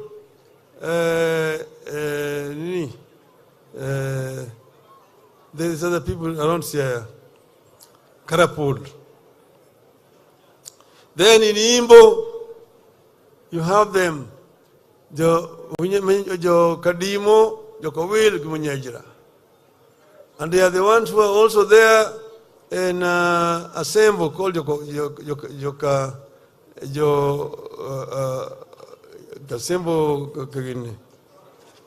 Kanyigoro. And this also the Waundu in Sadoka. The Jok people are Asunda Lego, the others are Oyua Nyakaj, others are Owidi and Rombo Kisumo, Nyikal Seme, Rachuonyo, and Chwanya, Karunguka Dame, and Kaboch and Kanyamua in South Nyanza. Those are the Jok people. The third wave of migrants came from the Aluru, who are from the West Nile and eastern DRC. They are called the Jokomolo. There they are called the Paimol. Here they are called Jokomolo. They came 100 years later and followed the same migration corridor. And then when they came over Nzoia, they found when Owiny was ruling those Lego people very ruthlessly. They teamed up with the Lego people and with the post Owiny, and Seje became the leader again. The Molo people. Their first settlement is a Lego place called Boro. This Molo group here, you find them in Uganda, majority, Kager, Jokapuny, Jokateg, Boro, and so on. And in game, we call them Jokojuthi and Kwenda. On the other side, they are called Joka Kochia, Joka Nyada, and Joka Gan. Who are Joka Khan in Alego this side? That is the Molo group. Okay? The fourth group, all these groups also went to Gotramogi first. The fourth group and the last group are called the Wanga. Wanga came from the Padola also. And then they moved Wanga. If you go to Bunyala there's a hill called Wanga Hill, called Wanga. And from there, they moved and passed through Alego and went all the way to a place called Tiriki. They settled there for a while. There was Nyadundo, Wanga, and Owila. Nyadundo remained there. The people we call the Tiriki, if you ask them, their ancestors called Nyadundo. Wanga moved to Matungu, where he subdued the people he found there and became the king, Nabongo. The first and the only king that was found here, Wanga. And then they were there with Owila. Owila, when you told him something funny, he would laugh at you and say, Joyuma kabisa. That is where the word Oyoma came from. Then Wanga had a wife called Sakwa. And with that, Sakwa gave birth to a son called Matar. Now, Owila people moved from when there was pressure on land, population had grown. The Owila people moved back to Luoland and settled in Alego. Their settlement there is called Oyoma up to today, near a place called Kobare. That is their settlement. Then Matar people came and followed them and found them there. They settled there. There another person called Lay had come on his own from Asoliland and joined them there. This Lay, there in a Asoliland they called the Palais. The Palais came and joined. Lay had a girl who was grown up, Amolo Nyale, whom Owila married. And that is the origin of the Oyoma people, Jokamolo, Jokatwenga, Jokabudha, Jokobong. And that's why for a long time they did not used to marry with a simple Kale. Jokabondo, Jokakia, Jokonyango, Jokochieng, and so on. So that now gives you the meaning of the Luo, the diaspora, the mixture. The last ones are the Suba. The Suba came from Buganda, the original settlers. They are called Abakunta, who came there, killed a king there called Kabaka Junju. And now the Kabaka askaris were chasing them. They ran to the lake, they went first to Busoga, then eventually they ended up in Fangano Island. And then they came ashore. They were mostly men looking for girls. The Luos told them, if you want to marry our girls, you must remove 6 lower teeth first. Wakasema ati kama ni kutoa meno 6 peke yake napata bibi, toa mara moja. wakatoa meno sita na wakapata wasichana. So, but you see, these people came from Buganda royal family, and you need to know that Buganda royal family was originally of Luo origin. The Kabakas were actually Luos. I'm saying this, Ugandans will confirm, even Museveni will confirm to you when he comes. This story I'm telling you. So although they were speaking Kibantu, but for a long time in Kibaka's court, they were Luo speaking. But then because they were living with so many Bantus, they lost their tongue. And they need there. Therefore, I'm saying that although they were coming here, they were not real strangers. The Suba group. And the Subas, of course, some came from Tanzania, some came from Ukerewe Island, and so on and so forth. So all that I'm trying to say in a short is that the Luo group here is a hybrid, a mixture of the Acholi, the Padola, the Aluru, and the Baganda, which are here. This is Tanganyika, in short. But what I'm trying to emphasize here is that the Luo unity is why they have managed to survive and live up to today. Most of these places where they now settled were occupied by other people. And they pushed these people, and then they occupied the land around here, but very peacefully. This is very important.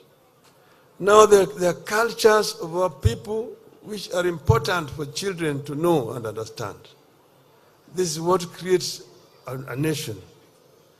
So he's saying that in this country we have got communities with different cultures.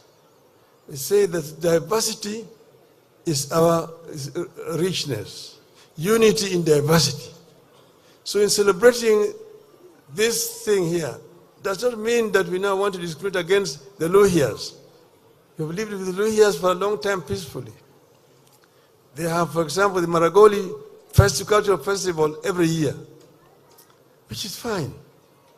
The Kisi, the Kuria, the Nandi, the Kipsigis and so on, we live together peacefully. So what we're trying to do here is not exclusive. We're not trying to discriminate against any other community. We just want our people to understand our culture, and it's important. And also to participate also in business and also in other activities that make life bearable for communities. So I'm very happy today that we are here at Piny. Piny is here today. Piny is here, and we have got Ker Odungiranda, Udarangi. Chumbunu jogo neni kendo.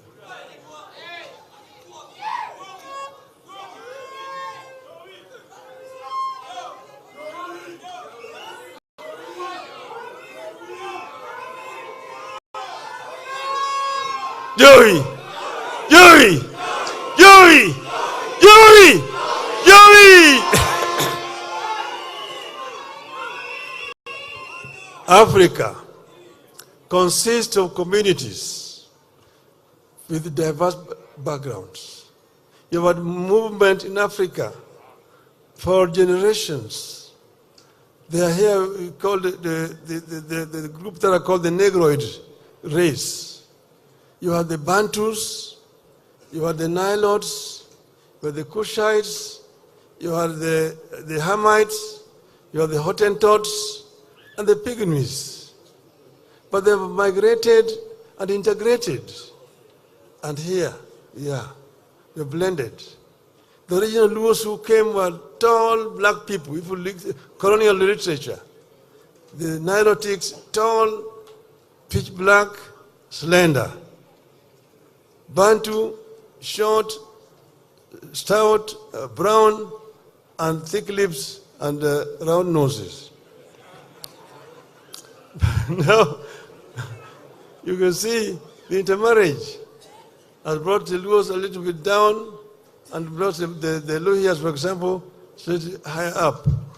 So we are now a hybrid, and we're a hybrid.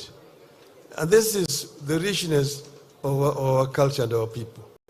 So we are here and we are happy to be here. And this is a very great occasion today as we celebrate Piny today. Piny today. 1-1. 1-1. 1-1.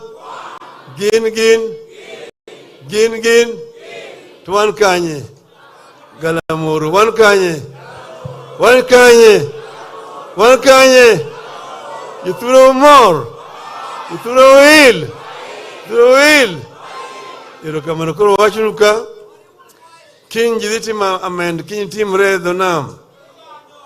Togi yedi king pim. Kaya it sport bro team reka. Kaka ne team lechon. Ibro yuwa kwa hunuka. Toruecha. Akawono anguthi ambo. Jibro dhicho just. Ewa kumangidi yawe higa. Kujimangidi yawe higa. Mangidi mirenya kache.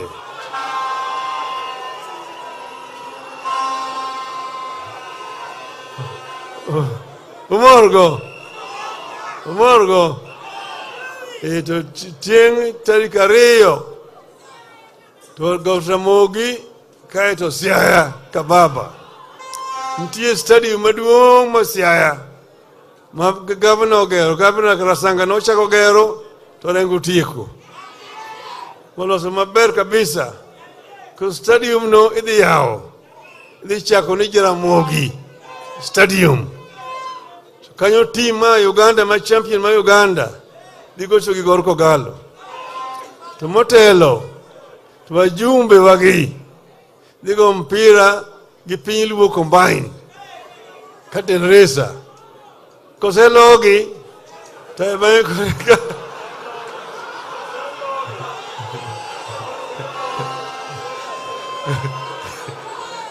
I don't go to protest. I'm going to go say logi. Te koreka kurwadi gire.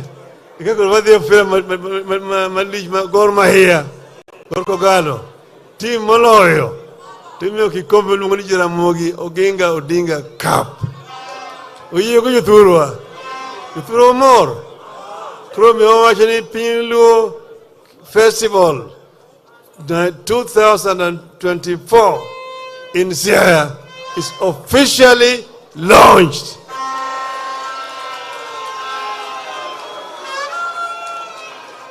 Jokanyanam hey! Erulo kamana